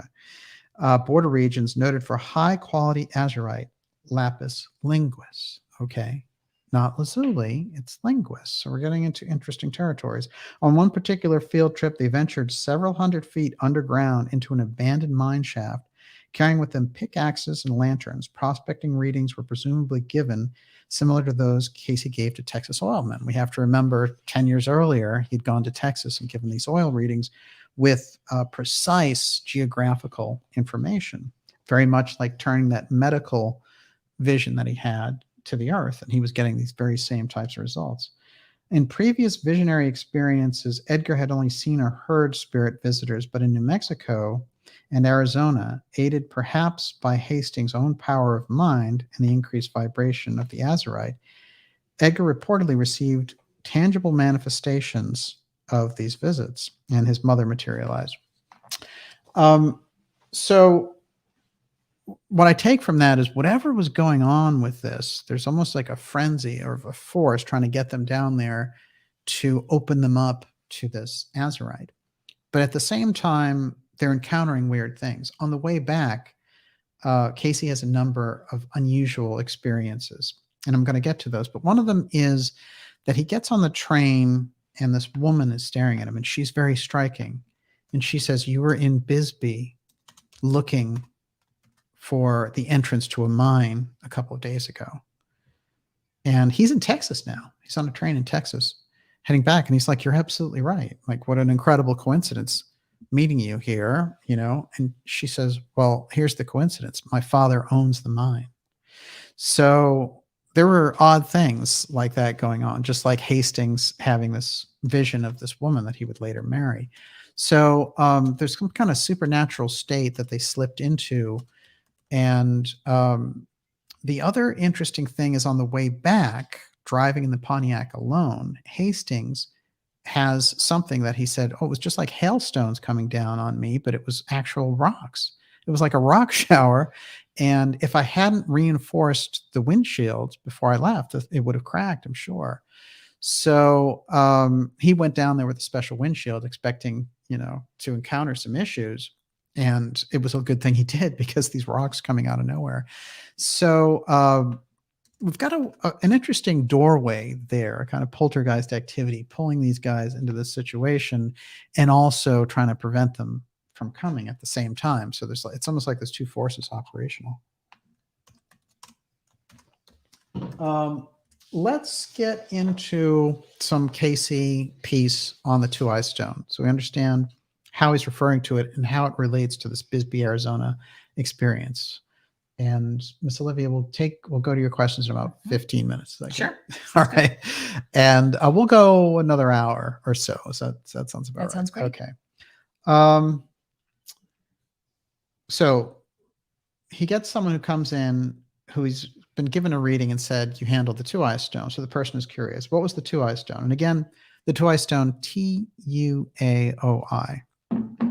Cayce spelled it out on a number of occasions and referred to it as the fundamental power station that the Atlanteans used. But he also said the Emilius group used it as a direct intermediary with the Saint realm. So they're using it basically differently. You know, if we think about how we use a laptop or something like that, or a cell phone, you know, the Atlanteans, the Amelius group is using it to interface with the higher realms. That's the kind of technology that it was. While the Belial group is using it in a fashion that's very much kind of like a World Economic Forum. It's probably a good comparison. All right. So what he says, it was set as a crystal, though in quite a different form than that used there. Do not confuse these then, for there were many generations of difference. It was in those periods when there was the directing of airplanes or means of travel. Through these, in that time, they would travel in the air or on the water or under the sea, just the same. Yet the force from which they directed was in the central power station, the Tuaoi Stone, which was the beam upon which it acted. In the beginning, it was the source from which there was the spiritual and mental contact. So they could direct things mentally through it. They could create a power station on it, but they also could interact with higher beings on it. Now, here's what's interesting. As I went deeper into it, I realized, oh, he's not just talking about using the sun as the means to operate the Tuaoi Stone. Very often they're using Arcturus itself as the power agent to heighten the crystal. So there's a lot of very innovative pieces there at that moment of Cayce talking about the Atlanteans in the readings. But what's interesting is he's influencing a group of innovative engineers, and Hastings is one of them. So we have to think of that power of Cayce tapping in and then these people picking up on it and being like, aha, you know, I'm developing the computer based on this. So that's the kind of influence, I think, that we can look at it from there. But here he is saying, you've reincarnated with it. You did it before, and that's why it's coming so easy now. What's happening is humanity is not developing this. It is rediscovering it. And if we can get our heads wrapped around that, I think we're going into a better direction thinking about technology. Everyone, you're watching the Dark Journalist Show, X Series 130, going deep on the Cayce-Bisbee connection. A little more about lapis lingua here, so we get a complete picture. This is how they get to the Arizona piece. Do you advise a trip to Arizona this winter? Cayce answers, it would be very good, especially if you'll seek some of those stones that may be found in some of the portions of the country is full of those things which the body is interested in these directions, lapis lingua. Now, the person taking down the reading writes question mark after lingua because they didn't know what that was. They were like, is that a plural of lapis lazuli? What is that? And then they ask, what time should I go? And the answer is February and March. And then they say, what stones are you referring to? And Cayce answers again, lapis lingua. It's blue.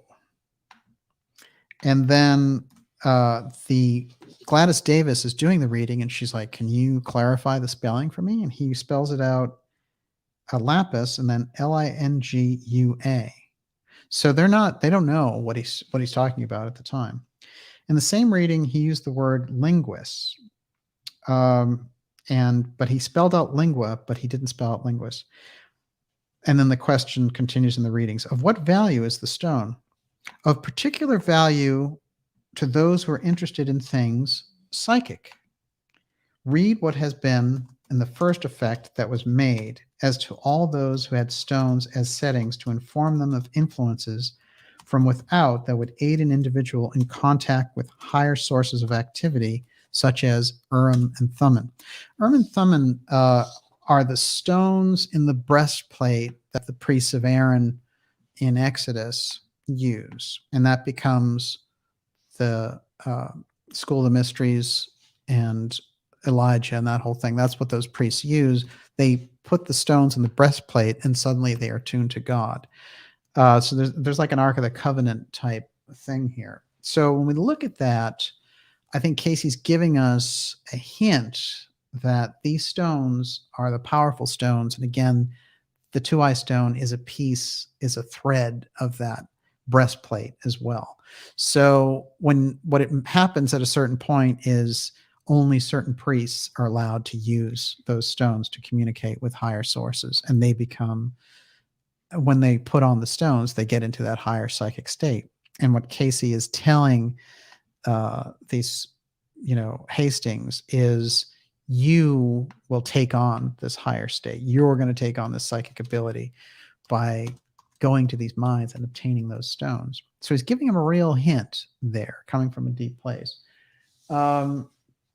A couple of things on Hastings. I pointed out his kind of remarkable radio career, which he became a major innovator for IBM.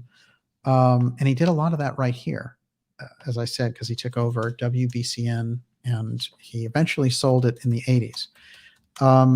But what's interesting is he forms a UFO group in the 80s.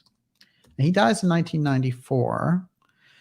And I don't have big threads of him doing kind of mystical activities like the Nine or things like that. You would expect that he would be involved in those activities after being so close with Cayce and these unusual happenings. But he does put together a UFO group later. People around him in the radio world, the counterculture people that he worked with, they were like, this is a very unusual guy. Here's one of those reactions to him. Quote, Mitchell Hastings possessed another side to his personality, quirks and oddities that often challenged those around him. He was a whack job, and I don't mean that meanly. He was just a very strange guy, future WBCN program director Sam Copper pointed out. In addition to his sort of visionary eccentricities, he was a religious and spiritual seeker, not secretive about his beliefs in the supernatural, spiritual, or paranormal realms. Hastings and his wife, Margot, who, remember, he saw in the dream, in the vision when he was with Cayce, there was Margot, and then he meets her 5 weeks later. And he was smart enough to marry her. The couple sat with the seer on a number of occasions to seek advice and gain glimpses into a future that Cayce would reveal during his legendary and well-documented trances. Some of these predictions formed the basis of Hastings' critical business decisions. Quote, he was a wildly eccentric guy. He believed in Atlantis, Cayce, and the mystics. He lived in another world. He could have been an extraterrestrial guy. You wouldn't believe it. So something about Hastings, this is how he comes off. He's from another world. And the extraterrestrial thing there, I think, is funny. He also believed in the power of classical music. And what was happening was he wanted to create this massive radio network of classical stations. But unfortunately, it was the rock stuff that was really growing. So he became a huge rock pioneer, interestingly enough. And I pulled out some articles of him on the 10th anniversary of BCN. And there's a lot of that there for people who want to just follow up on his radio career. The Lost Weekend of a month with Cayce in Arizona, however, I think gets us really deep into what was going on with this guy on a destiny level. And Cayce's kind of tutoring of him, to use his Atlantean genius the right way this time is also quite fascinating. And also that he shows up at a point where Cayce is so devastated from losing the hospital during the Depression, from losing the university, and from being arrested and everything else. So if we can take the kind of meaning of what's going on there, we get a sense of the desperation leading to inspiration on that. Can I throw something out Yeah. there? Okay, so Val says, gee, were Hastings and Cayce on drugs? I think the point is they didn't need drugs. They didn't need drugs. No, I know it. It's quite a frenzy, driving off to Arizona and being in this wild state. No, there's no history of Cayce taking drugs, and he's a Sunday school teacher. So, it's not likely. But I would say that they're in an altered state and that they stay that way for a while. This would make such a good movie. It would. It's incredible. Well, when you think about Hastings, one of the things that he said in his own recollections was that when he was around Cayce in that period, that Cayce was not only having those psychic impressions, they were being visualized. So somehow he could see what Cayce was projecting. And the both of them witnessed apparitions, as I said, like ghost cowboys and things like that. But I think it shows they're in a completely altered state. and something about Bisbee and the stones that they get take them there. And the readings are telling them, if you're going to have this super normal experience if you do this. Yeah, what do you got? So Rosterman the Seer says Hastings and Casey's excellent adventure. It's pretty much what it comes down to. Now, a couple of quick things from one of an early reading of Hastings, and then I'm going to turn it over to you, Miss Olivia. Mhm. All right. Question. In relation to the lapis, I found a 9,000-pound stone enclosed in a glass case. Is this the one referred to in the readings? And then Cayce answers, this, as we find, is the one referred to, though it has been moved from its former locations or surroundings, but in general in the same, and the stone is the same type as referred to. As there is in the mind of the body, Hastings, confusion respecting lapis and lapis linguis, just like there's confusion in my mind about this, it has been given the lapis linguis is the name which was implied to touchstones, or those used by initiates in their various ceremonial activities, and hence gained for themselves through those forces that are not seen, as induced that they adhere to the activities of those bodies or associations in such a way and manner, the stones see, that those who are of a psychic turn may hear the emanations as retained or thrown off the influences by such stones. They are semi-gem or semi-value to those for other than decorative, or for those who have not as yet comprehended their true value. Here's the thing. What he's saying is these stones aren't even revered as particularly expensive, but if you get a psychic person around them, watch out. And he's giving him that background. And then Mitchell asks, will it being in a glass case interfere with my hearing it sing? Because remember, these are the stones, the remarkable stories coming out. People can hear the stone singing.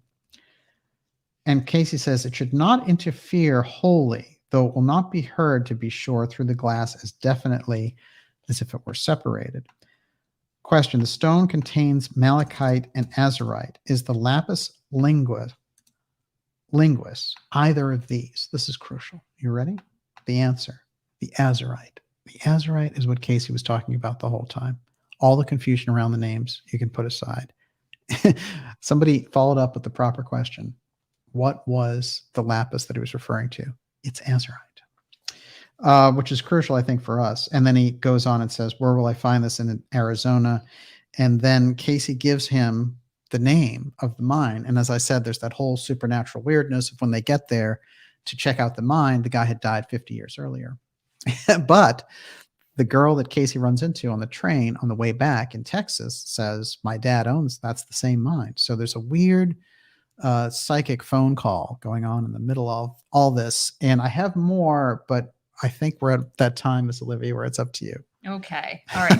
Everybody was coming up with clever names for the movie with the two of them. But I think Knifey has the most clever one, which is Tuaoi Stone. Ah, look, that's the It's Azurite. great. That's what the Azurite looks like. It is a copper ore. And, we've got something unusual in the confusion of names, and Cayce cuts right through it and says it's the Azurite. Okay, what do you got? Okay, so let's start there with Azurite. And Yes. so Darla Cash says, soft deep blue azurite is thought to be medicinal for spinal and nervous disorders, used to open the pineal gland to facilitate psychic transformation. Azurite was recorded to be used by priests and priestesses. And Golden Girl says the Azurite mines are in Arizona. Cayce's Theosophies mirrors the Hopi elders. And Bethany Maury Green says, we have copper in our blood, makes us vulnerable to 5G frequencies and other ELFs. That's a really good point. Well, there's something about copper and the fact that in the eye makeup of those pharaoh statues, they have lapis there. If you look at it, it is the blue lapis stone that's embedded in the funerary mask. There's a reason for that. Cayce's giving us the hint that the Atlanteans went to these mines to get this information, to get these stones. What for? Obviously. And he's also saying, look, they're not even, revered as very expensive stones. And he's giving Hastings the hint, that this is something that you can take your engineering, your idea of electromagnetics, and really take it into a psychic realm with this. But that's really fascinating. And I have to say, I've read books on gems over the years, and I've always felt there's a great power in the whole thing, but I'm no gem expert. However, because of the readings and the amount of times that lapis has come up, I'm somebody who has really looked at the different versions of the lapis, including, we know lapis lazuli and azurite, and chrysocolla is very close also. So I think that there's something interesting there. And what I got the impression of was that the name of the stone, even the way it was brought out in the Cayce readings initially, was actually hidden. And there was a reason for that. That until somebody like Mitchell could get down there, he wanted it to be almost confused. And I think the presence of those two in that mine, getting those stones and activating them, is maybe more of a sacred ritual than it looks on the surface, of these two guys just running down to Arizona and disappearing for a month from all their responsibilities, by the way. That's not very typical of Cayce if you look at his biography. Yes. This is fascinating, the copper stuff. Darl Cash says copper dysregulation is a primary health issue for many. Catherine Harris, copper helps arthritis. That's true. Copper bracelets and whatnot. Jen Passavant says, we don't have much copper in our blood, but it is said that those referred to as, quote, blue bloods had blue blood due to having more copper than iron in their blood. Well, see, now I think we're going places with that. I remember an unusual session with Gigi Young that we turned into an episode. And it was all about how those who had come in with powerful Venusian and come through that portal were very connected with copper. And that, there's a whole wave there. I'm going to think of the name of that episode, but she went into it quite deeply.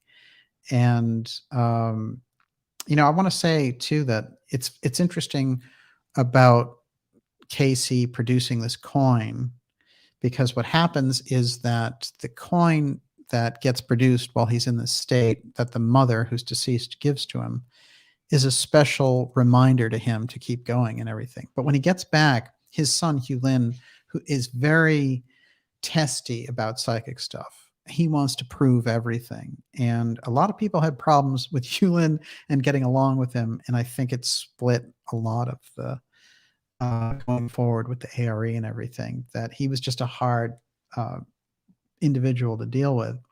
And what he wanted to do was prove, well, if Cayce's story is true, then the U.S. Mint has never seen anything like this. So he wanted to kind of prove out his dad. He believed him, but he wanted, to be able to say, well, I'm not just kind of going along with this thing. I'm going to prove it. And he gives it to the U.S. Mint, and they're like, where did you get this? And he's like, why? I want to know, is this an actual regular dollar coin? And they said, it's perfect in every way, but it doesn't have the mint press mark on it. So you're a counterfeiter. And he has to have a session with the FBI, and he can't believe it. And then at the end of the day, he said it was the most foolish thing I ever did, because they took the coin, they confiscated it. That was the end of that. So the FBI got their hands on that thing, and Cayce never got to see it again. But there is, as I said, that whole manifestation piece that comes out of Blavatsky and other yogis and stuff, where they can produce something out of thin air. And to us, it seems like magic. And, I've seen psychics do it. And I don't want to embarrass her, but I know that Gigi Young has done it as well. So, this is something where I thought it was extraordinary, but I felt like with all the other weird things that have happened to Cayce, that one didn't strike me as too hard to believe at all. And I think it's funny that Hugh Lin had to deal with the FBI after that. Yes. This is fascinating. I guess Rh negative blood types have more copper in their blood. Interesting. And a lot of people are saying that. And Dragon says, I am a descendant from blue bloods. My views, my arms are blue in color. Blood tests show higher copper than normal. It's Ah. fascinating. Well, isn't this interesting? Copper is probably something that we don't understand, but Casey's putting a tremendous emphasis on it in terms of technology, in particular, a kind of psychic technology. And that's something I think that we need to be aware of. Yes. Najat Madri says it's very interesting how the Southwest loves turquoise and the ancient Egyptians love lapis. Two different stones, but very similar. Interesting. There's something called Bisbee blue, which they're also famous for, and that is turquoise. So that is really interesting. Yeah. There's so many different things about the stones. I remember, many, many years ago, wearing an amethyst and not feeling it was having such a great impact. And there was something very ungrounded about it, but other people thrive on this stuff. So I think you're really talking about types and frequency, and it goes deep. And I think it got abused during the whole kind of, new age push. And they had a stone for everything, right? And they try to do that every once in a while. You see a real frenzy around a particular stone, but getting that out of the way and just looking at what we're talking about, the gems and the stones have their role, I think, in our own spiritual evolution. And some people claim there's clarity. There's something in the Cayce background, which is called the cold coin. And if you have this cold coin, it'll keep you alkaline so that you'll never, ever get a cold. And people swear by this thing. And it's just a little, it's like a nickel. The cold coin, everyone. Yes. Go ahead. David Donaway, both the Freemasons and the International Workers of the World still exist as organizations, and both have fought for what we know to be Bisbee. So there's something these groups know about Bisbee. No question. If they were holding their own ceremonies inside the mine, I found the picture remarkable. There's more. And I don't know how much of that shows up, but I think if we really take a look at that, they're meeting in that mine for a reason. There's no reason for them to be in there ordinarily. You could easily do that in a Masonic hall. The fact that they're meeting in the Queen's mine and it is an Azurite mine gives us a hint that, yes, they understand these things quite well. And it's funny, too, because I think if you look at Masonic schools, and if you look at secret societies, and if you look at mystery schools, you're going to find so many varieties of these things. You're going to have to look at it and say, what Steiner was talking about, that the mystery schools have the right-hand path schools, and that those are the schools where, it's like the Great White Brotherhood and things of this nature that are trying to move the culture forward, but that the left-hand path schools know just as much, but they're using it for a totally different purpose and a totally different aspect. And, it's based on belief systems. He also talked about gradations of that, about very, very left-hand schools and very, very right-hand schools. So it's hard with Masonry because instantly, people will find Masonry a turnoff for things, and there's been so much secrecy around the Masons that they've created that environment. But at the same time, I'm sure that the Masons maintain a very positive aspect in the secret society piece, but it's not something that's understood. And you can't talk about it as a monolith. It is literally separations of different things. And this is why it gets very difficult. Sometimes people will send me things and say, well, the Jesuits are behind everything. And other people will say the Masons, in these different groups, and you just cannot handle it that way. That's not, it's not monolithic enough to operate in this fashion. You can see influences, you can see overlapping influences, but you can't cast the entire piece, in my opinion. Or else, remember that the secret societies, that you can identify them as left-hand path secret societies, that you know what they're up to, then it's a lot easier. But you can't just say every group that's a secret group studying esoteric work is evil. It doesn't fly, because the American Revolution and all these other wonderful things came out of the Rosicrucians and all this other stuff. So there are positive schools and there are negative schools. There's no two ways about it. Yes. Michael Lorette. Octopi, have blue blood. To survive in the deep ocean, evolved copper rather than iron-based blood called hemocyanin, which turns blood blue. This copper base is more efficient at transporting oxygen. That's interesting. While you were talking, I had an aha moment, and I remembered Dom and Her. Oh, yes. They had all of this copper. Yes. They had copper jewelry and copper things that copper were rings, supposed to, like I want to say mobiles, that kind of thing, that you could meditate with. All of this whole technology that they had there Dom and for Her evolution was copper. This is this group that's out there in Italy, and they had all kinds of interesting. It's an intentional community that is linked to star people. Right. You're real familiar with them. Yeah, I had some of those copper bracelets. I don't know where they are now, but I had them. You got to find them. They're Najat, magnetized. Okay. Najat also says, wasn't there an ancient Egyptian find somewhere in Nevada? Could they share the technology? And that's why there's a similarity between lapis and turquoise. There's no question. There's massive Grand Canyon Egyptian news stories that happen about 1918. And there's a pretty thorough rundown on, in books about this. And I think it's well represented. And I think that there were discoveries of this nature. I related it back to the Cosmos Club in the 2 episodes that we did on the Cosmos Club.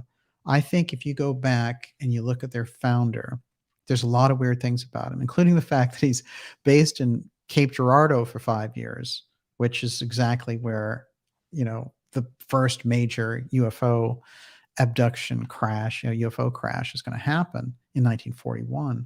That's just odd. But there's a number of anomalies around him. And so I think when we're, that's kind of Cosmos Club territory when you get in there, because they would have made extensive surveys and they would have been aware of ruins. And if there were ruins that didn't add up with the American Archaeological Association, I always remember the story of Augustus Le Plongeon. And he was a fascinating guy who used psychic archaeology, but he got incredible results and went into the Yucatan and was like, basically, I figured out the code key for the hieroglyphs around these, and they tell the whole story of Atlantis, etc.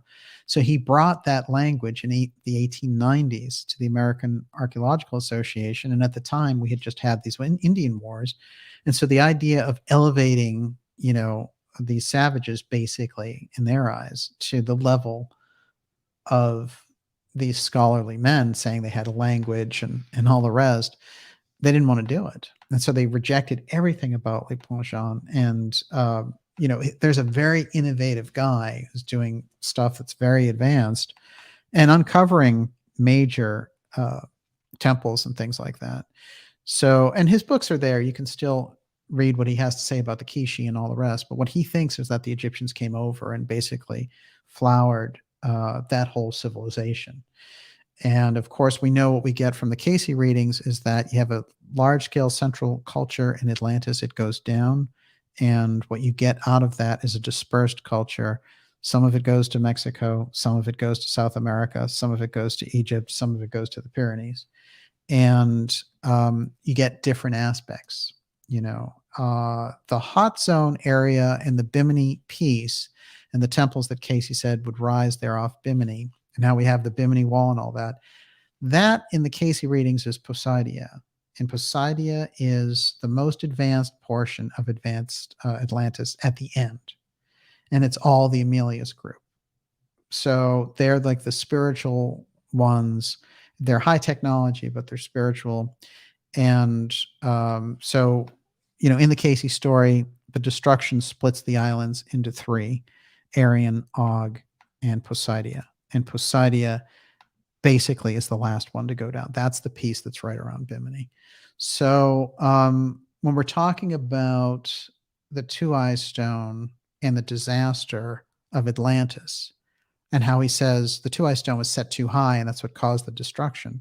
In fact, at a certain point, he mentions to Hastings that in a past life, you were involved in the setting up directly of that Tuaoi Stone that eventually would cause the destruction. So there's always a warning about be careful about this stuff.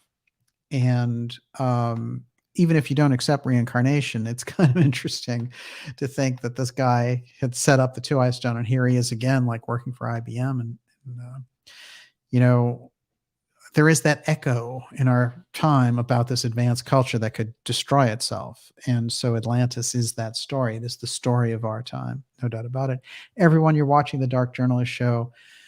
Whew, very deep tonight on X Series 130. This is the Cayce Bisbee, Arizona mystery, the Atlantis Tuaoi Stone connection there with Mitchell Hastings. We're going to be taking more of your questions, and we're going to go about another half hour here. Yes. Okay, Walter Bosley. As Daniel pointed out, any connection between the Tuaoi and stones and the Tuatha? I forget how to pronounce that. And they did bring their treasures / tech. Excellent point. There's no question that there's a crossover, a huge crossover. So we've done 3 episodes on the it's Tuatha De Danann, and they are this incredible group. And Walter's covered them in a few books, and done a really interesting job of threading that together. But basically what you have is a list of kings and royalty directly in their records relating to this very kind of magical group. And what it looks like is they seem like a leftover of this very advanced strain of Atlanteans. And it seems to me that they move around, and that the name, even the name, of course, Tuaoi and Tua, it's there. It's there in it. The tribe of Dan has a thread there, and that tribe of Dan is one of the only tribes in the Old Testament that likes to just hang out on the water. And they seem to be a group that moved around and became masters of their domain wherever they went to. By the time they hit Ireland, that is an incredible story. So I think that there is a crossover with the Tuaoi Stone and the naming of this magical group, and also the magical gifts that they're associated with.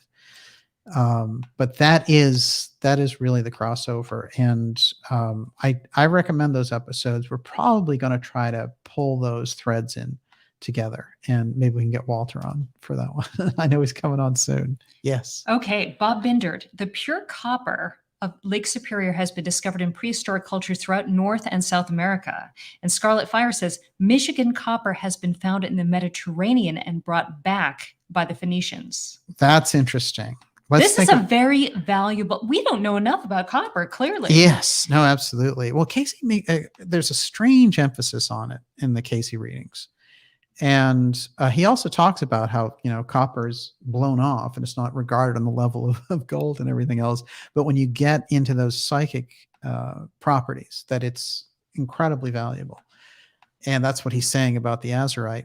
I do think it's interesting now, instead of admitting, the Egyptians were over here as a result of the fact that they had an Atlantean thread. What happens instead is you hear people saying, well, I guess it was the Phoenicians. Look, a long time ago, Thor Heyerdahl did these Kon-Tiki voyages, and he already proved that you could take a raft that was slung together and cross the Atlantic with it. So the idea that no one ever dared to do it in ancient times and it didn't happen and they couldn't do it is just wrong, right? So we have a lot of pieces like that as well, just like the discovery of America, we know goes a lot further back. And now they're discovering things that are in the Cayce readings, like that Eric the Red, made it as far as Wisconsin or something like that. So now they're starting to catch on and bring those pieces forward. So what do we do? For all these decades, they've just kept this information at a certain level. That's where they wanted it to be. And other people were pushing against those levels. So you had a lot of guys out there like John Anthony West, Graham Hancock, and Bavall talking about the archaeoastronomy around Egypt, making it a much older culture. And there was just this iron block against them. And so, there's no problem because there's a huge audience for the work that they were doing, and we all learned a great deal. But the institutions are the last to acknowledge anything, and it has to be in their favor. Just like what they're doing with the UFO file, the Central Intelligence Agency wants a version of this disclosure. That establishment wants a version because, you can think of that as like the breakaways breaking back in, right? They've developed the stuff, they've hoarded it for 70 years, 80 years, and they've developed it to a point where now they can come out and say, well, we have this stuff and we can use it for what we want. We can create a whole defense system against the UFO threat if we want to. So the motivations behind institutions, especially when you get the deep state involved, you're not going to get anywhere near the truth, and there's a lot of that, just like, there's a certain amount of truth in Darwin's work, but there's also a lot of idiocy in it. And these people should throw it out. Look at ancient Egypt. Ancient Egypt and the dating and things around ancient Egypt is based on 18th century science. It's not using any of the LIDAR. It's not using any of the modern methods at all. They don't want to change those things because they're like, well, we figured out these dynasties and kings, and it was figured out in 1806 or something like that. Look, they were wrong. After a while, you grow up on that list and you say, no. The Egyptians went back much further. As a matter of fact, scientifically, it can be proven that the Sphinx goes back to 10,500 BC. So what do you do with that? What do you do with Göbekli Tepe and things like that? You just sit there and hang out and, say, well, isn't that interesting? But never acknowledge it, right? So there's a big reality curve, and there are kind of people sitting as grand poobah on top of these different realities. Originally, remember, around the UFO thing, the grand poobah position was there are no UFOs and you're crazy for thinking that. And then now their new thing is there is a version of it, but we're in charge and we'll protect you from that threat, So they'll do the same thing, and they're gearing up to do the same thing with Atlantis, I guarantee you, which is why it's very important to get all the work of the Mystery School, all the Atlantis researchers, connect those dots, and we have a totally different vision going on in the 21st century. What if land is rising, as Cayce said, right off of Bimini? What happens if a large landmass arises there and ruins are associated with it? That's the kind of culture shock. And if they're aware of those things going on, which I'm sure that they are, the various types of groups, everything from government groups to intelligence groups to academic stranglehold groups, what we need to do is get around these things by the sharing of information, by the moving forward of the correct information, or by raising the right questions, by being wrong as well. So the whole thing is about it being an open conversation. And one of the things I think that explains the mentality that we're up against whenever you're dealing with subjects of this nature is, what took place during the UFO hearings is they said, the congressman from Illinois asked the Department of Defense official, what kind of penalty should we assign to amateur interest groups who are studying UFOs on their own, who might mess up, basically get in the way of your stuff? And he said, I'd like to talk with you about that, Congressman. We can figure out a set of penalties. That's the kind of insanity level that they're on. They think when they move into an area that they've denied for 80 years, that they can punish people who are independently reviewing it because it's not going to be singing from their playbook. So that's the real danger. And you have it in the censorship in social media. You have it in the censorship of politics. You can't say certain people's names. You can't mention certain types of conditions. You can't mention certain types of, criticism of certain types of pharmaceutical. It's ridiculous, right? So that's not how you get to the truth. So you're going to need a kind of dark journalism to cut through that.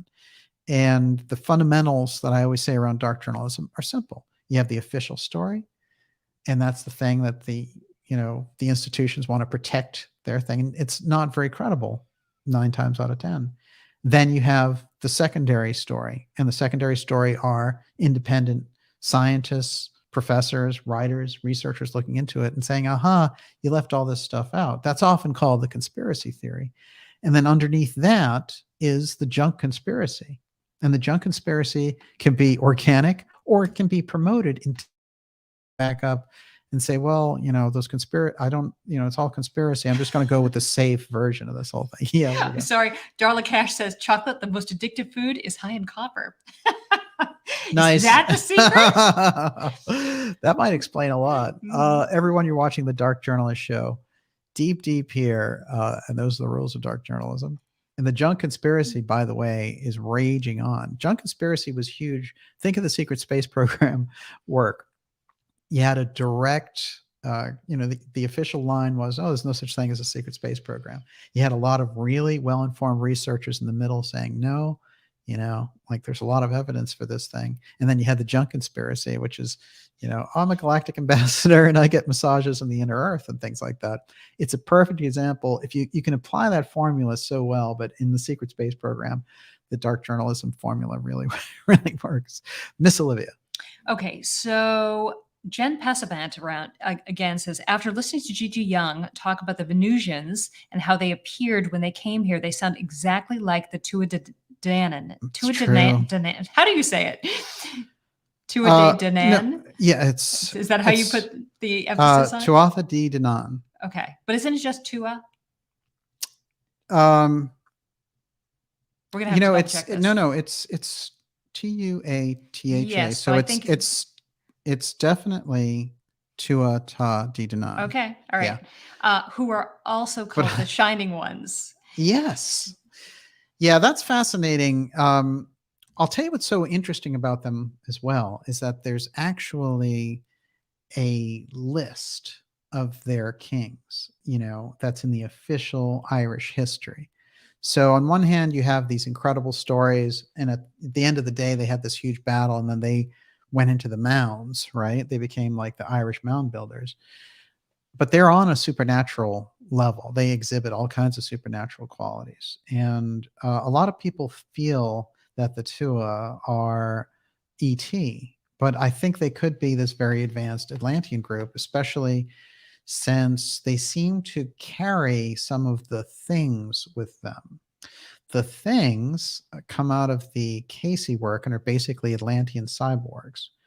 And it's such an advanced concept, and this is part of my problem with the ARE. I love the institution just because they create so much around the Cayce work. So I'm not criticizing them. I'm just saying that group has never been able to publish with the intensity that it deserves the Cayce Atlantis work, because it's so innovative in the 20s and 30s. And he's saying, look, the Atlanteans are basically using genetic engineering, and they were putting together these things. And they were, they came to be, a slave class.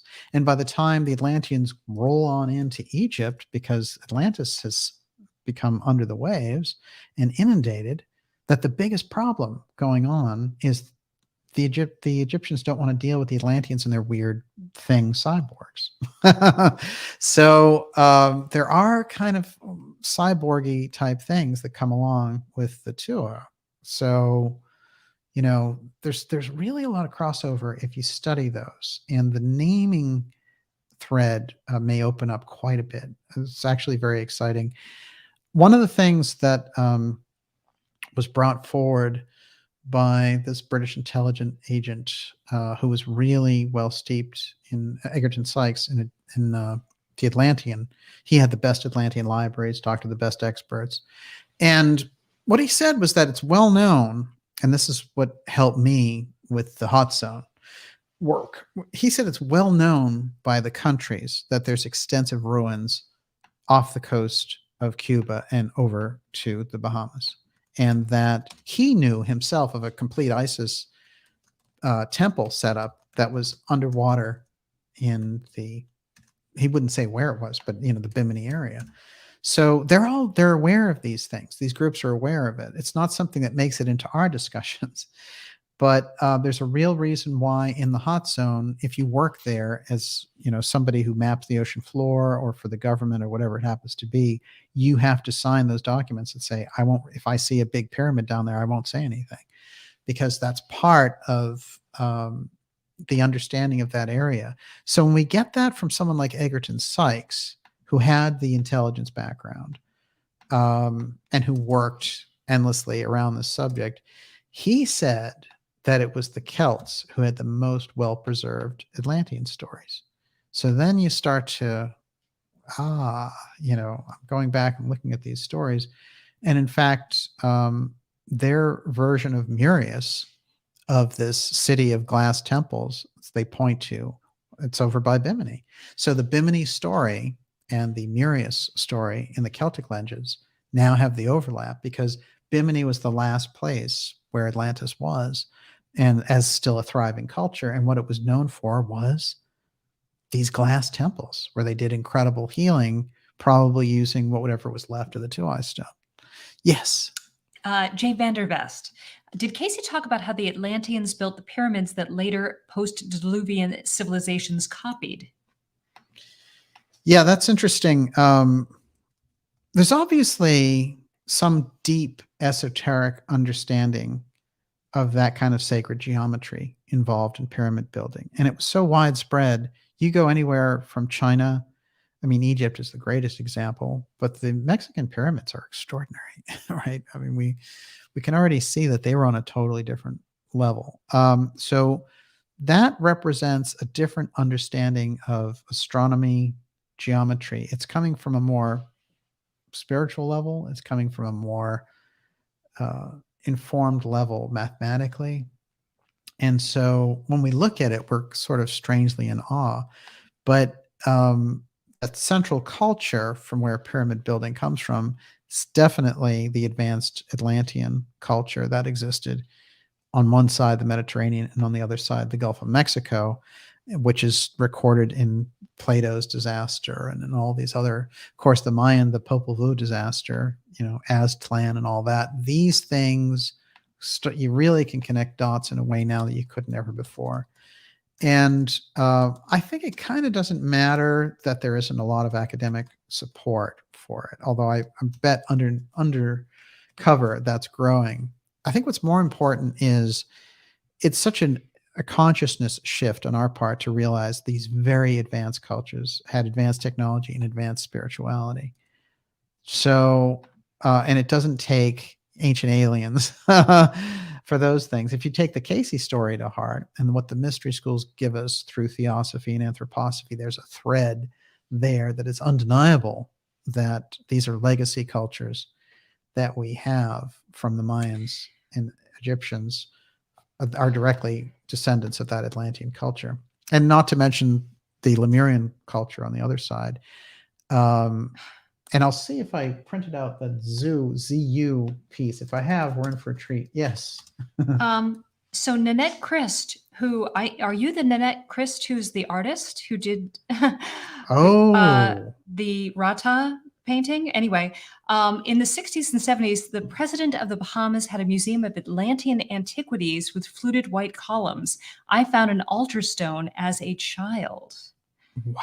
Oh, it is. It's Nanette Christ. Is it really? Yes, I'm getting chills. Wow. Nanette, you're fabulous. I'm such an incredible fan of your work and you creating these incredible Ascended Masters images. But the Rata image, which is what we used in the thumbnail, and which I've used in a series of episodes, is unbelievable. And so hats off to you and your incredible artistry. Thank you for being here. That's really fascinating. That is really quite fascinating. Love to hear more about that. Well, look, we had the story a couple of weeks ago when I was discussing Charles Hapgood. One of the interesting things that a lot of people don't really talk about is his involvement in a huge story of Mayan art that he discovered. And there's a whole weird thing there because the guy who wrote Perry Mason wanted him there. And so many important people around archaeology were involved with this. But these are pictures of humans interacting with dinosaurs, riding them, treating them like, pets, and with a special kind of affection for them. It's just remarkable. And so it's undeniable if you look at the Cayce readings around the same thing. I'm actually going to read that because I knew that was going to come in handy tonight. It has this piece in here, which is basically someone actually asked Cayce for a date of when the Tuaoi Stone was activated. And he said, well, they were trying to use it as a death ray to get rid of the dinosaurs, basically. Now, this doesn't make a whole lot of sense because the dinosaurs, they got rid of the dinosaurs in 65 million BC in official history. So there's something very strange. Carnegie had an obsession around dinosaurs. Whenever there was a dinosaur find, he sent a crew out and they always had to be first. And he had an extensive dinosaur museum. There's something in the thread of the dinosaur piece, which is very revelatory. And it also switches up the dating of our own history. But there's a real problem with it, the way it is in history, because it's 65 million years. And then you have Cayce saying, well, in 50,722 BC, the Atlanteans were trying to get rid of these things. And you're like, how are you going to equate these dates? Well, it's interesting because at a certain point, Cayce talks about how the Atlanteans were creating them. So, my own thought on it is this an ancient Jurassic Park style situation where they were using a genetic type manipulation to reanimate these dinosaurs and it got out of hand. Gets really weird. It also gets weird. I always want to point this out because this is the mentality that we have to, because once you get one breakthrough, it leads to all these other things. Well, here's the first breakthrough. We're trying to get our heads arranged around the idea that the pyramids were built in 10,500 BC, based on the evidence, based on the Cayce work and these other things. The work of Robert Schoch around the Sphinx, for example, dates it past there. That's one realization. But here's an interesting Cayce reading where he's talking about Rata and how they decided to put the pyramids there. And he said, well, they were doing archaeology. They were doing archaeology because that was a special ancient site back then, 10,500 BC. So we have to get past the first realization of, oh, we're 8,000 years wrong with 2,500 BC in the Great Pyramid. And it's actually 10,500 BC. But guess what? That entire plateau represented in an ancient advanced culture in 10,500 BC. It was already archaeology. So then you go into a different mode altogether. Okay, here's the Cayce reading around the dinosaurs, and make of it what you will. This is how I take it. So somebody's asking them, well, wait a minute, how did they get all these leaders in the ancient world together? What were they using? And so Cayce says, as to the manner in which they gathered, it was very much as would be the Graf Zeppelin. Okay, so that's what they had, the incredible Graf Zeppelins of the period around 1940. So he's saying the Atlanteans had these and they were getting them. That's how they were getting everyone together for this conference about how to deal with the dinosaurs. To start with the various portions for those represented or who were to gather and those who were to counsel to cooperate with the effort. And this then, in that particular plane of sphere, in that land that has long since lost its identity, except in the inner thought or visions of those that have returned or are returning in the present sphere. So they maintain a kind of psychic DNA of the whole thing. The ways and means devised were as those that would alter or change the environs for which those beasts were needed, or that necessary for their sustenance in that particular portion of the sphere of earth that they occupied at the time. And this was administered much in the same way it mannered as were there sent out from various central plants that which is termed in the present the death ray, or the supercosmic ray, which many are seeking into, which will give their lives much from the stratosphere or cosmic rays that will be found in the next 25 years. What was the date BC of this gathering is the follow-up question. Cayce, 50,722 BC. So here they are, all these groups of the world meeting like the UN now, and they're trying to overcome this incredible dinosaur onslaught, and they decide we're going to send out this death ray from various centers. Dinosaur onslaught. So, this is Cayce's history on it. So let's think about this. If this went down the way it did, they have advanced technology. They're going to send it out. And this is the Tuaoi Stone technology. again, but being used as a huge death ray. It's a laser in that sense. It is a crystal through which these starry bodies operate. But also the Tuaoi Stone is how the Amelia's group communicates with the saintly realm. So there's this dual purpose about the crystal and how it's used. And this is where the Atlanteans get into trouble. And what Cayce basically says is when they do this, they set it up too high and it splits the island into three. That's the first problem. It sets off volcanoes and all these different problems. But eventually it takes everything down because it's used in their warring. So the Amelia's group versus the Sons of Belial group. That's the Cayce story around it. But what an advanced story that he's telling in 1920, 1930, which has no precedent, really. I mean, Steiner talks about the Atlanteans for sure, and so does Theosophy, etc. But nobody talks in the rich detail and technological marvel that Cayce talks about with it. I think we're getting a real deep esoteric lens on that. Everyone, you're watching the Dark Journalist Show. This is episode X series 130. We're going deep on Cayce and the Arizona Bisbee mystery. We're going to take your questions, about 15 more minutes. And Miss Olivia, you're up. Rebel Alliance 77, question for DJ. Are we going to repeat Atlantis's fall and going to have to start over again? What do we need to do to break the cycle? Because what we've done in the past didn't work. Unfortunately, obviously, we're headed for the same crash. I don't think there's any doubt about it.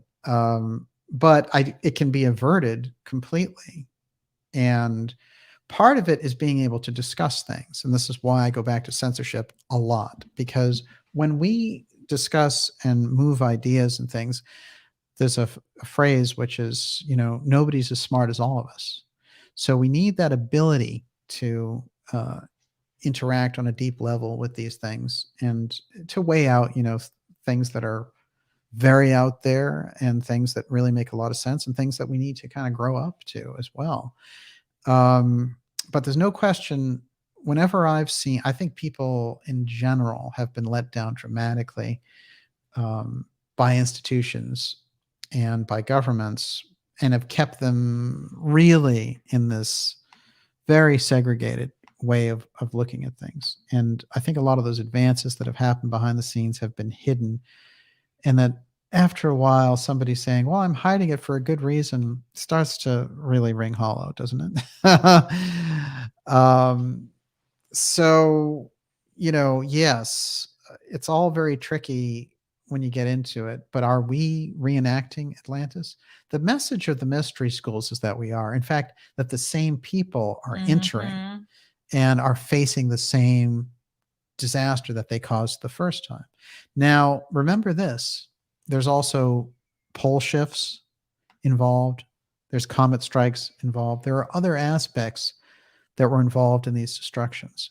But Cayce, when talking about the destruction of Atlantis, doesn't attribute the final destruction to natural causes. He attributes it to the Tuaoi Stone, which was originally the wonderful thing that gave everyone power, and it had a spiritual technology side, as I've mentioned. But eventually it becomes known as what? The terrible crystal. And you can find references to the terrible crystal in the Bible. There's a remnant, there's an echo of what took place there. X-steganography from the Book of the Dead through the Mayans, etc., are those mystery schools carrying over this idea of advanced technology. All of the X stuff, in my opinion, was picked up by people who were like, oh, well, the mystery schools use steganography. We'll use steganography when we're dealing with moving advanced technology through different government agencies. It makes a lot of sense. I mean, there's so many examples of it that we've had on this program. That's why we call it the X-steganography series. But to understand that secrecy and, St. Peter's, St. Andrew's Cross is X-steganography, it's 2,000 years ago. It goes so far back. Pythagoras has X-steganography. So it's not about, it's just a tool. It's another piece. I want it to be like the Rosetta Stone. I'd like the things that we do in this series to be like the Rosetta Stone, so we get that bigger picture on the things that we're looking at. And that's what the Cayce readings do. The Cayce readings, who knows really the depth of the psychic ability that he had? But you've heard other psychics at times. Have anyone ever given you the rich detail of Edgar Cayce? I mean, he really is remarkable in that sense. Whatever he was tapping into, he came in with that super sensibility. And I think if you attribute it to his life as Rata, where he studied with the Atlanteans, where he, hid their secret knowledge, where he was an initiate in those mysteries, I think that is part of his soul expression. And that's he had lives. It's funny, if you read the different lives that he revealed, that were revealed to him, one of them were as this soldier named Bainbridge, John Bainbridge. And Bainbridge was about as, arrested development as you get. I mean, he did all kinds of, he used his psychic ability, which he had, to, rig gambling and things like that. And he was on the run. And so, it's not like all the past lives of these people are glorious by any stretch of the imagination. They're like phases. And I want to point out that there's a mystery when they're getting into the past lives of Bainbridge, because he has two past lives as John Bainbridge, separated by 100 years, but in the exact same place and having the exact same position as a soldier and a gambler. So something weird about that too. But we'll keep going. Yes. So I'm just curious about Cayce's karma around that. So Rochelle Waters earlier said Cayce used his psychic abilities in a past life, that's Bainbridge, for financial gain, and he wouldn't repeat in this last life, and apparently why he had money problems. Yeah, he knew. He knew that there was a reason, born under an unlucky star financially. But he had a karmic lesson around money from using his psychic ability as Bainbridge. But there's a lot of interesting things when you get into Cayce's past lives. You could study them as a remarkable tapestry of influences. One of them as Yolt, the leader of this city in the hills in Iran. And, he's injured, and he takes an arrow in his back, and he's out there in the desert wasting away. And what he does is he wills himself out of his body. And when he leaves his body, it's a conscious effort. And so, it's because he's in so much pain, right? Exactly. I mean, this is the reincarnation of Rata. He's spiritually minded. He has psychic abilities, but this is quite a remarkable thing to do, to will yourself out of your body.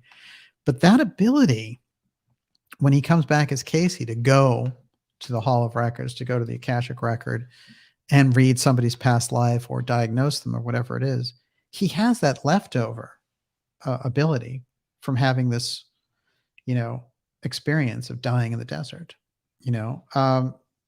That is very interesting to me. I think there's a lot that we can say about the abilities that you pick up in different lives. And Cayce's an unusual psychic because he leaves completely. He goes and gets the information, then he comes back, and he's not aware when he wakes up of anything that he said as a trance medium. What's also interesting, I find, about the mechanism of the reading is that Cayce will have his own dream while he's giving the reading. So there's all kinds of aspects of his subconscious that are active in the psychic state. And so I think he's a remarkable example. Yeah, there's the whole Marvel, like, Sleeping Prophet thing, and people are very interested in the predictions, but there's the body of his work, which opens up so much around the mystery school realization of Atlantis. And that's a totally higher conscious way of looking at these things. Yes. Johann Wolf, what is the origin story you have heard pertaining to the Urantia book, Contemporary with Cayce? And David Tormina says, Jonathan Wolf, that's a great question. The Kellogg fortune and another sleeping prophet. I know you own the Urantia book. Have you read it? Yes. The thing is, there's a Cayce Urantia tie, which is what I think the question is about. And here's the thing. There's the era where the Urantia book came about was they went to a psychic and got all these readings about the origin of the Earth and all the rest. And there are people who put together the timelines and were like, Cayce was in Chicago at the same time this thing was happening. And there's a whole other thing about Chicago and the Cayces because of Hemingway's family being there, and the Cayces going to spend all this time with them, and Grace Hemingway coming to Virginia Beach. But just sticking to the Urantia piece, there are people who think that Cayce was the one. He was the channel opening up and giving them this information about Urantia, but he never talked about it. And I doubt that he was the original source for the Urantia material. Urantia material is very unusual, and I will say that there's an era there that takes place, and it goes back to the Aquarian Gospel of Jesus in the much earlier, like 1890s, I would say. And then you have Philos the Tibetan, the boy who saw true. There are these incredible esoteric truths let out through material. The Bulwer-Lytton material before that comes directly from mystery school information. So by the time you get to Urantia and things like that, you have Lemurian Fellowship, Urantia, all these things are coming out. Again, there's another wave of this information coming through, and Urantia is another piece of this wave. Now, I've never, I don't lock in with Urantia the way I do with like the Gurdjieff work or anthroposophy or something like that, but it's quite interesting. There's no question about it. It's interesting. The Mormon story is interesting. There are aspects that are hard to say, oh, this is made up whole cloth, there are things that are revealed in it, but yet again, it doesn't feel complete either. So we get into interesting territory.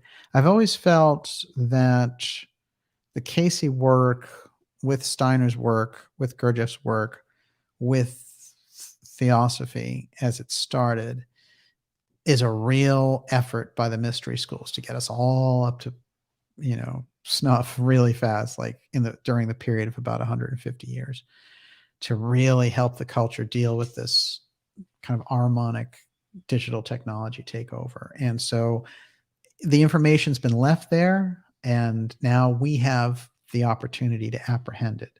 And so if we can bring forward that moment, then I think, this is it. This is that doorway that Steiner talked about when he said, well, around 1920, in 100 years, this opportunity is going to come around again. And I think here we are. Everyone, you're watching the Dark Journalist Show, X Series 130. I want to remind you, if you haven't already, to go to the darkjournalist.com website, sign up for our newsletter. That's a free newsletter, but it creates an open pipeline between you and I, just in case these social media networks aren't there for us in the future. And that's a free newsletter, but I feel like, it keeps you well informed, and make sure that you have signed up for that, because you're going to learn about all the X series shows. And, sometimes YouTube is great about giving people notifications, but then I hear all the time, I never got a notification from YouTube on this. So, the newsletter is really the way to go. And I want to remind you also to subscribe. You can subscribe to the show and get behind the work and the efforts that we're doing here. And we appreciate all of our incredible subscribers and the people in the ideas room. Yes, Miss Olivia. Race story. Hold on, I gotta find it. I lost it for a second. It's what sleep level did Cayce's dreams occur in? Alpha, beta, delta, epsilon, or theta? Well, it's a good question. I'll tell you the way the process worked, that he would put his hands over his solar plexus, breathe deeply, and receive the suggestion. They knew that they had to give the suggestion when his eyes fluttered, or he would just go into a normal sleep. So when his eyes were fluttering, that's when they asked the question. So he was obviously in a hypnagogic state right in between being conscious and being unconscious. Now, I've pointed out, and it's something that's going to come up in an X series episode dealing with Mesmer, that Mesmer had an understudy named D. Peisiger, who was remarkable in that he was working with peasants and things like that, and he was teaching them different hypnotic states. But then he found out in doing that he could telepathically communicate with them. For example, sing the particular beginning of a song and have them finish it when they were in a particular hypnotic state. So therefore, when you go later and people like the Poughkeepsie seer go into trance under similar Cayce style circumstances, they're tapping into whatever that was. But the mesmerism aspect of that, they ran Mesmer out of France because of all the incredible, he was showing up the medical community in many ways. But a lot of that hypnosis piece got lost. And there is someone who is crucial in modern psychology, or the setup of the modern wave of psychology. And that was Charcot. And Charcot was again using that hypnotic technique. And we would have gone to a different place, but that got glossed over and we got Freud instead. And thank God we got Jung as a kind of corrective to that. Because the Freud thing is just, it's like looking at things in the most bare bone fashion. So when we look at that, we have to say there was a wave there, Charcot, de Puysegur, that were dealing with hypnosis, tapping into psychic ability and suggestion.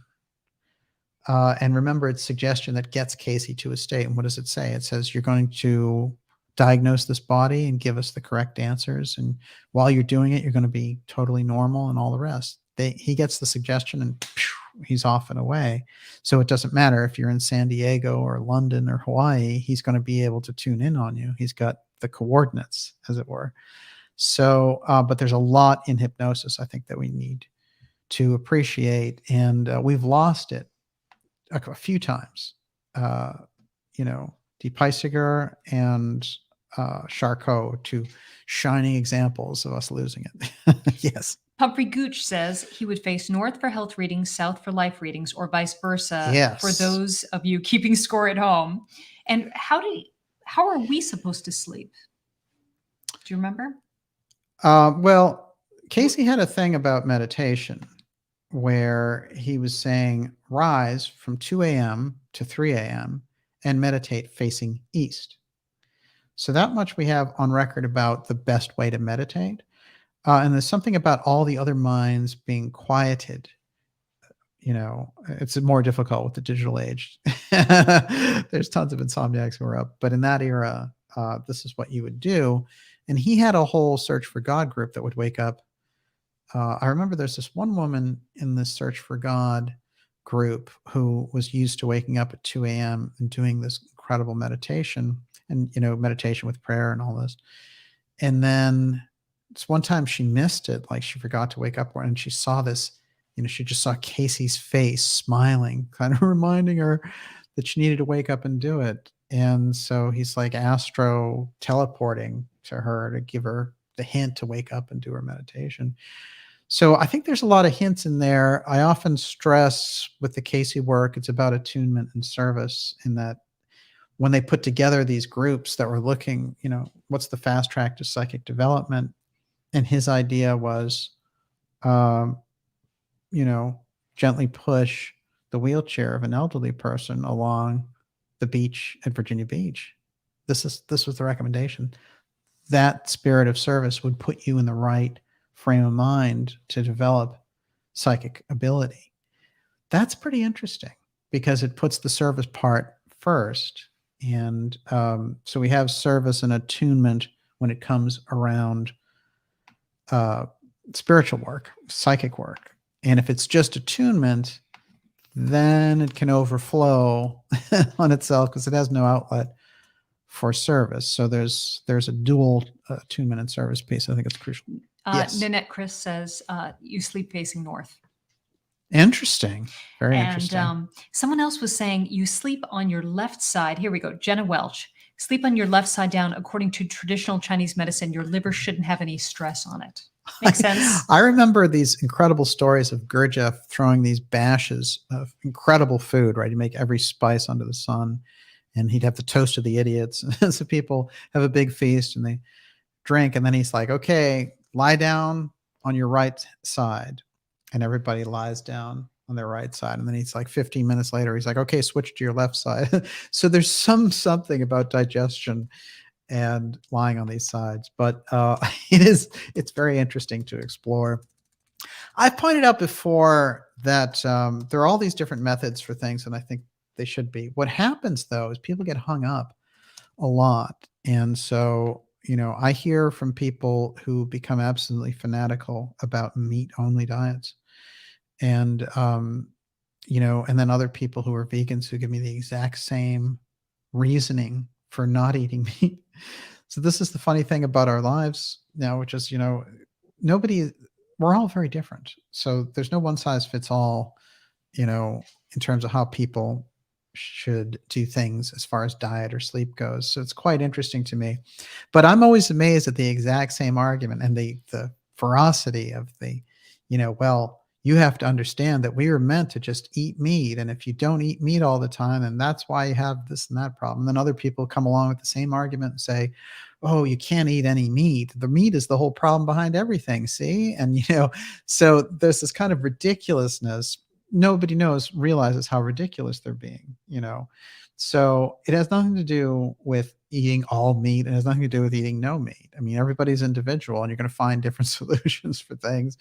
And my guess is there's going to be some meat eating in there, and there's going to be a lot of vegetables and fruits, right? And that's probably a balanced diet. The Cayce stuff has 80-20 alkaline versus acid diet, and most of it's fruits and vegetables, and then, meat is in there though. There's nothing about, hey, don't eat any meat, but there's no, hey, eat meat all the time either. So I think there's weird extremes that go on, and diet fads and things like that.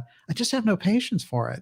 I feel like it's the arc absurd. This also, at a certain point, Jay Vandervest says, I eat what my body tells me. That's true. I don't care what anybody says at this point, because I am attuned to my body. And if I don't care what a doctor says, what anybody says, if I feel like less is more for me right now, I think this is an important point. Then I'm going to do that. If I feel robust, I'm going to do that. The whole point of life is to be so attuned moment to moment that you do everything organically, intuitively. Yes. Right? Yeah, absolutely. I agree.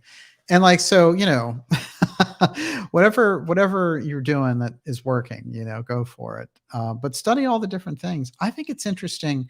For example, in the Cayce work, you're not supposed to mix cereal with orange juice. Nobody does that. We know not to do that. But this is interesting because I think when it comes up, you would see there would always be like a picture of cereal with a big glass of orange juice next to it. And I know that's ridiculous. So, it's just funny. It's the combinations of things. There's all sorts of things. But I would imagine the most important thing would be that the soil would be rich in nutrients, so that whether it was meat or plants or whatever you were eating, or fruits or vegetables, that the soil would be full of nutrients. So I guess that's something everyone can agree on. Yes, Miss Olivia. Ray Story, is the World Economic Forum a modern Belial group? There's no doubt about it. Might makes Atlantean cyborg right in that case. They are the inheritors, and I believe that what we've demonstrated through the Ghislaine Maxwell thread of the elite is that they're very dedicated to the Belial aspect of the Atlantean search, and that many of those scientists that they were attempting to extrapolate information about the hot zone, don't get me wrong, there's a lot of mysteries that we don't understand exactly what they were doing. But I will say this, there's no question that that thread of the elite seeking out Belial's power by basically observing those ruins in the hot zone and connecting in with the last vestiges of Atlantis is real. And that's why those scientists are involved. And that's why Marvin Minsky's involved with Colonel Sanders' daughter. And they're both seeking Atlantis, and why Marvin Minsky's being targeted by Jeffrey Epstein and Ghislaine Maxwell. That is something we've been able to bring out in the X series, and there's going to be more, but that's powerful.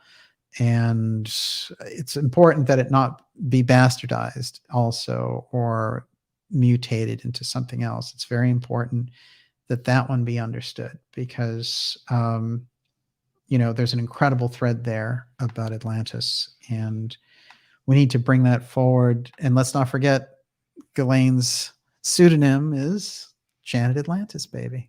Don't forget. Yes. Alice on the Moon. How do you feel about an Antichrist? And what did Cayce say about the Antichrist? There's no question. Ahriman is the ultimate Antichrist. So, but the spirit of that Antichrist can enter an individual, and that individual can carry out what the Antichrist is all about. I think there's a reason why Antichrist is spelled out there, why it's there as a theme, because I think that Ahriman is the ultimate Antichrist because he comes on like a savior. He's a scientific savior. He's a technological savior. And he's probably the ultimate cyborg when you get right down to it. But I think the Antichrist motif is real, and I suspect that that spirit is very active. And I think that the advent of Christ and the Christian religion, although it's been hijacked at different times, nonetheless, it's a big problem for those dark secret societies. They don't know what to do with it. And I think this is one of the reasons why you see so much targeting of Christians in society. And if somebody's a Christian, they're bad. It's because that thing, that Ahrimanic worship of scientific materialism, is completely dedicated to obliterating that knowledge of Christ. And so there's a huge battle there. That's a kind of Armageddon battle. So Antichrist Armageddon, my God, we're going deep on the religious tonight. Everyone, you're watching the Dark Journalist Show. I'll take 2 more questions and we're out of here. What a fantastic ideas room tonight, going deep. I have more about our friend Hastings, which I'm go for it. No, I'm going to save it for another episode. But let's take your questions, shall we? I just wanted to say something about the Antichrist thing, is that it is so having, I'll just go for it. So my mother, I know, had to have had a past life as some kind of a green witch who was prosecuted. Who was persecuted by Christians. Probably murdered. And but because so young in her life, she just turned against any sense. She just is so staunch as an atheist, and it comes from a place of deep trauma that she would never look at. She's so closed. She's not agnostic. She's a true atheist. She hates religion. She blames religion for everything, all the ills of the world, which is so interesting for me to come in and try to kind of enter as being raised as an atheist and find my spirituality with that kind of conditioning. So what I see clearly in academia is, just this prevalent view that religion is really the problem, and that Christians are, and probably other groups are, any religious fundamentalism is holding the world back, right? Right. They've tricked themselves into thinking that, the way to be educated and elite is to not to believe in God. Well, what it is they're progress junkies, right? Yes. And I don't blame them. I want progress too.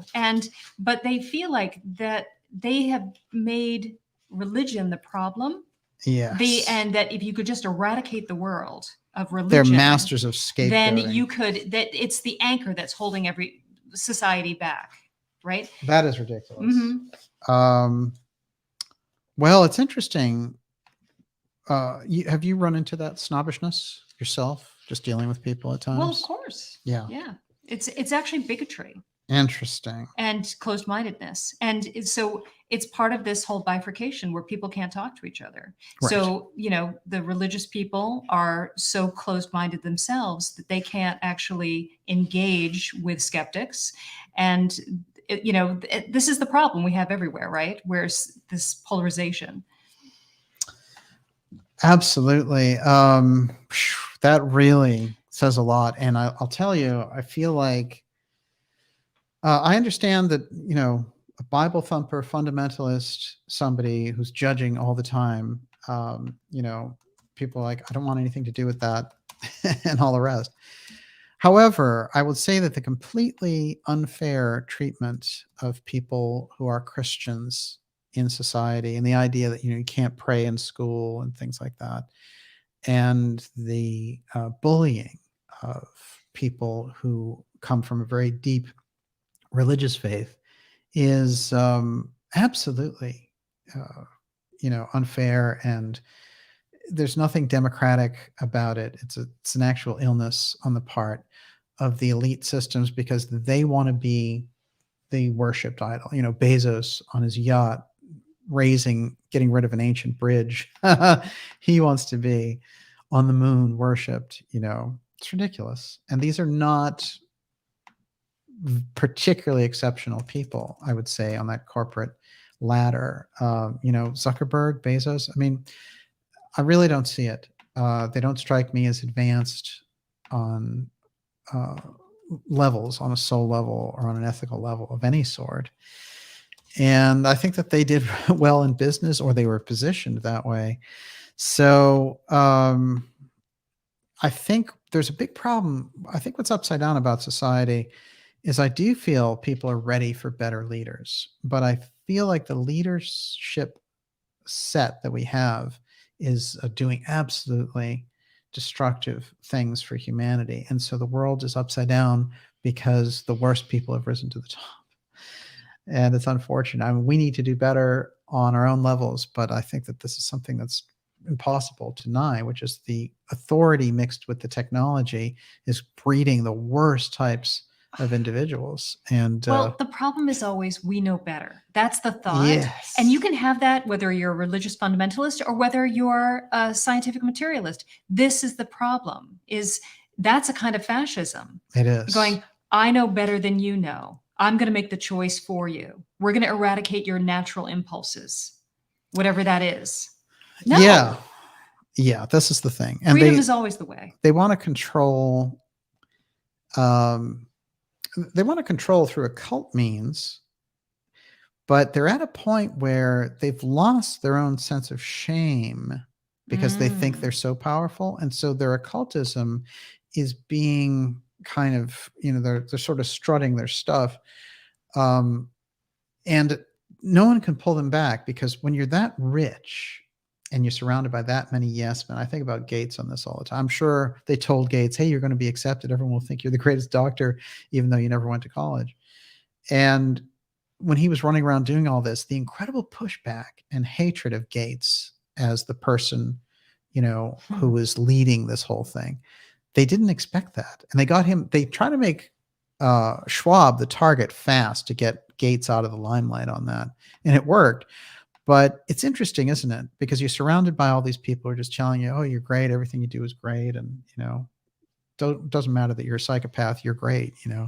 You want to eliminate people, get rid of half the population. It's a great idea. Great. You're so smart. You want to save the world, and I remember those commercials of Lloyd Blankfein, who I did a lot of research on, and all the incredibly destructive things that Goldman Sachs had done to destroy people's lives during the housing crisis. And there were all these incredible commercials of Lloyd Blankfein wants to save Patagonia. He's going to save it. And it's like, they're showing him having the tear like the 70s American Indian commercial. So, it's an illness thing. And if you go and if you read the Pharisees aspect of the New Testament, it's pretty interesting, because the Pharisees want to be seen as good. And one of the things that Jesus takes them to task for is he says, the big problem with you is not only do you not go in with the keys to the kingdom, but you prevent other people from going in because you're so hung up on looking good yourself. And that I find very interesting. And one of the things that shows up in the New Testament is he tells the disciples, look, the Pharisees do things in public because they want to be praised. So they're like, oh, we're ministering to the sick, and they get a big television special or the equivalent thereof. But what he tells the disciples to do is to do their good deeds in secret. You don't get any credit for it. That's tough. Think about that, right? But I think we get an idea there of the nature of the problem spiritually. And that's an ego problem. That's a kind of Western Buddhism issue, I guess you could say. But that runs deep. And I'm glad that you pointed it out because it is that kind of hypocrisy that we're talking about. And with that, I'm going to lay this out in terms of Rata. One last thing to put across there. In the readings, it is suggested that Rata is a daughter of Zu without an earthly father. So it opens up the question then, who is Rata's father if it's not an earthly human being? That might tell us a lot about the Tuaoi Stone, the Cayce readings, the Hall of Records, and the Bisbee excursion, the whole thing. If we could answer the question, if Rata doesn't have an earthly origin, what is he? And, how is it that this daughter of Zu, who's his mother, is able to conceive and have them if he doesn't have an earthly father? Something very unusual about that. And I think it ties over. It's like a piece of this whole story. And I think that's something else that we're going to get into, which is Zu, Z-U, and that whole bit about an unearthly father. What does that mean? Are you talking about an ET, or are you talking really about a kind of Nephilim being? And how does that get into humanity? And is it that group that through many lives is coming through and trying to get humanity up to a different level? Very fascinating. In terms of Bisbee in Arizona, the trip is a very unusual anomaly. The supernatural things that were encountered, the location, the Azurite, and the things that Cayce said to Hastings about what would happen when he went there and how important it was. And then the incredible supernatural happenings that happened to them and the apparitions they beheld, etc. Something remarkable about the Bisbee story and the mines and Cayce's month-long lost weekend. And I hope that we at least got at some of that tonight. And Miss Olivia, your super chatters. Before we do that, Chris Wilson is asking, did Cayce talk about the Essenes? Of course, he talked a lot about the Essenes. Oh, I think he may have been the first one to talk about the Essenes. Cayce brought through the idea that the Essenes, who were the mystical sect that raised Jesus, that ministry, that group allowed women. And everyone said, oh, that's ridiculous. 2 years after Cayce died, the Dead Sea Scrolls were found. And guess what? It's loaded with references in the Essene community of women. So there's a whole very fascinating piece about the Essenes, and it has to do with the fact that they studied numerology, they studied astrology, they made themselves separate from the Pharisees. They went out into the desert. They were a mystical mystery school community, and they were Essene, according to Cayce, means expectancy. They were the ones who were trying to create the conditions over 500 years to allow the Christ to come through an individual. And so there's a huge mystery around it. But Cayce has extensive work around the story of Jesus relating to the Essenes. And he talks, it's very mystical stuff. And so the training that Jesus got starting out was entirely mystical. And John the Baptist was also in a scene. So I think that gets us into the right territory.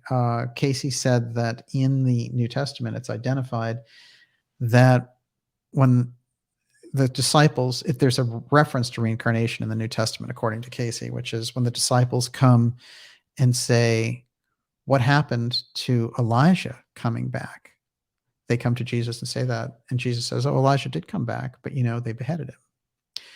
So then the disciples said, oh, he's speaking about John the Baptist. So they understand that he has come back, he's reincarnated, and he was killed. So that's one of those references that they left in of reincarnation in the Bible. And it is quite fascinating because apparently Origen is the one who took all the references to reincarnation out. And I think it's a big stumbling block. But however you view that, very fascinating indeed. Nanette Chris says the Nazarenes were northern Essenes. I studied with them. Essene also means expectant queen bee. Interesting. Wow. Oh, well, we'd love to hear. I can't wait until the two of you talk. I'd love to hear more about that. Thank you for being here. Very interesting. And with that, Miss Olivia, I think we're going to. Okay. So before I thank everyone, I just wanted to read this one quote. Yes. It's a fantastic quote. Yes. And that is from Steiner de God. And it is a Steiner quote, atheism is a disease. Not finding Christ is a misfortune. Not finding the spirit is mental debility. Oh, yeah. Well, I checked all the boxes on that one. There's no doubt about it that, shutting off, I think, from that spirituality is, it's like losing the best part of yourself, I think. And I think there's a balance, like some people get overheated around spiritual matters and, like I said, become extremists around it. We've all seen that. So it's a totally different thing.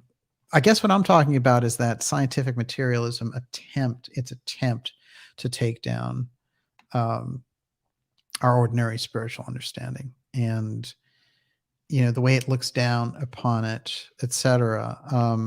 That's a massive control game, in fact. So, but I think it is corrosive. So that quote really says it up. And with that, Miss Olivia. Okay, I got lots of people to thank. I still have right. super chats coming in. Woo. Okay, so Eurythmy is fun. Stephen, Sherry333, Flash Gordon, Erica Swinson Elliott, Karen Carpenter, Rosterman the Seer, Robert Mathurin, Ruth A., Mark Arrington, Sandra Lavender, Wayne Peak, Shazam, James Cregan, Friendly Magus, Violet Lotus, Global Atlantis, The Drunken Scoundrel, Robert Mearns, W.C. Ray, Jay Vandervest, Clay Cordall, Bob Bindert, C7C7, LR, CT, Bahri, Thomas Tyson, and Jennifer Walters. Thank you so much. How fascinating. We really appreciate your support, and it helps us to keep going with all the work that we're doing here. And we couldn't do it without you. So thank you. And thank you to all our subscribers as well. Thank you to Erica for being here. I know she had said she just went through a lot of difficult things personally and was coming back from a family trip. So we're with you there on that. And we hope everything is going better. And I'll do a couple of shout outs here. Al Qaeda. Oh, that's right. I can actually, wait a minute. Great show, do a part 2. I like that. I think you got the right idea. I do have plenty of material left on this, including Mr. X as identified in the Cayce reading. So you ready for that? I don't even know. This was quite a discovery, and it happened in the middle of going through all the Mitchell Hastings readings. So let me tell you, that's going to be completely off the charts. Michelle, it's great to see you. James Miller, Max Lupo, Cold Aussie.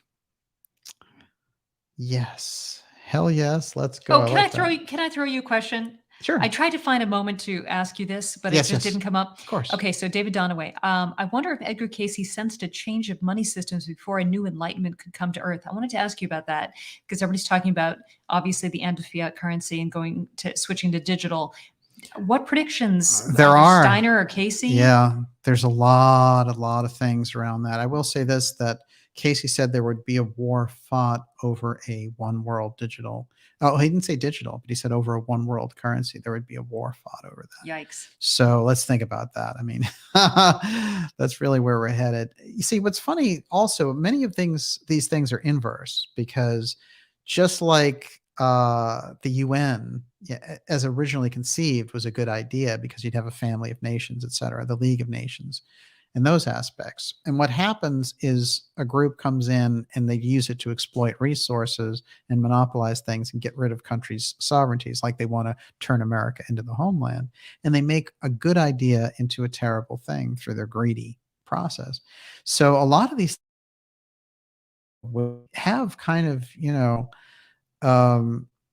the idealism around them is good, but they're exploited, unfortunately. There's no checks and balances.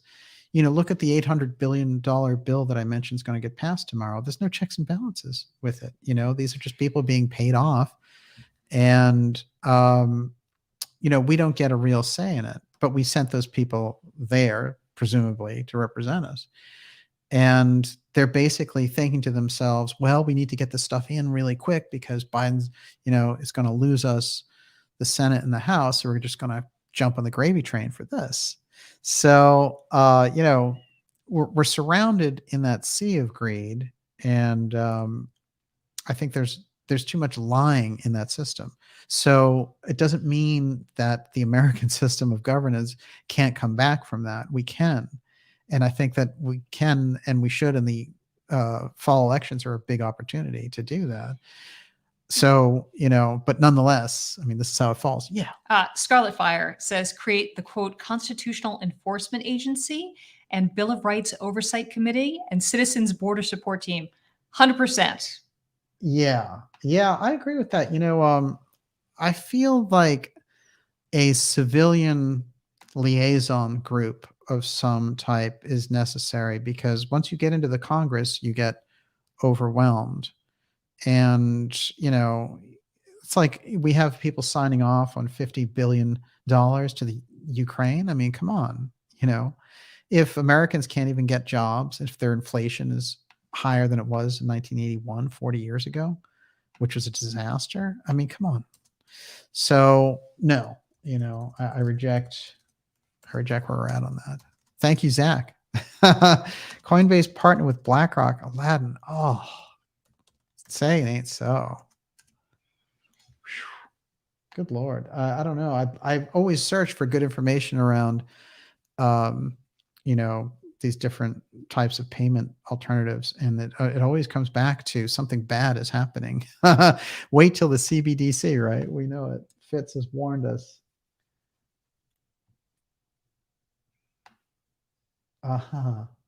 God's Truth War. I like that. Good name. If they don't follow the laws, then neither should we. Well, I don't exactly agree with that, because the whole point is to bring them back to center, right? So I think that there is, it's not that we don't want things to be lawless. It's that we want them to follow the law. So, that's a tricky one. Cash Friday, you got it.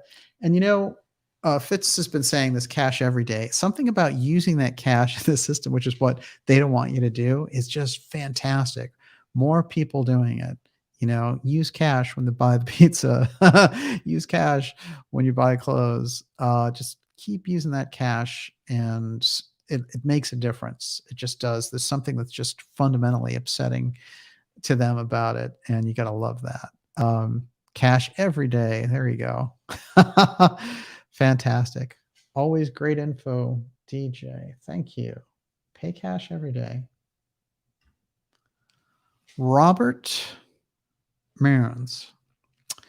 Great to see you here, sir. Dorothy, great to see you. I know Kate's out there. Shout out to Gigi.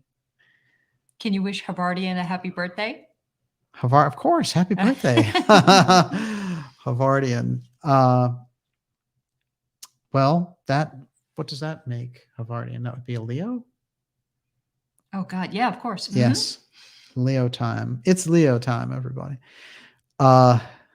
Thank you. Les Scott gets the final word there. We will be back with you next week, coming on strong. And What are the chances? What are the chances we could do a Saturday night show tomorrow night? Do part 2. Oh, well, we just have, for the hell of it, just because it was so fun tonight. We and had why a not? great time with everyone. Unbelievable crowd, a huge crowd tonight, and just great questions. For sure, we'll be back next week. We probably are going to have some very special intermediate broadcasts for you in the meantime, though, and maybe one of them is this weekend. We could do a little more research on copper. Yes, that one's coming up. I'm very jazzed about that. The time is flying, as we know. But it's great to see everyone. And, it says end broadcast, but after all, Miss Olivia, never really ends. It never really ends. Fantastic to be with you in Bisbee Mystery, Cayce, Arizona tonight. Fantastic. And we will see you all next week, if not sooner. Thanks, everyone. Good night. Changes.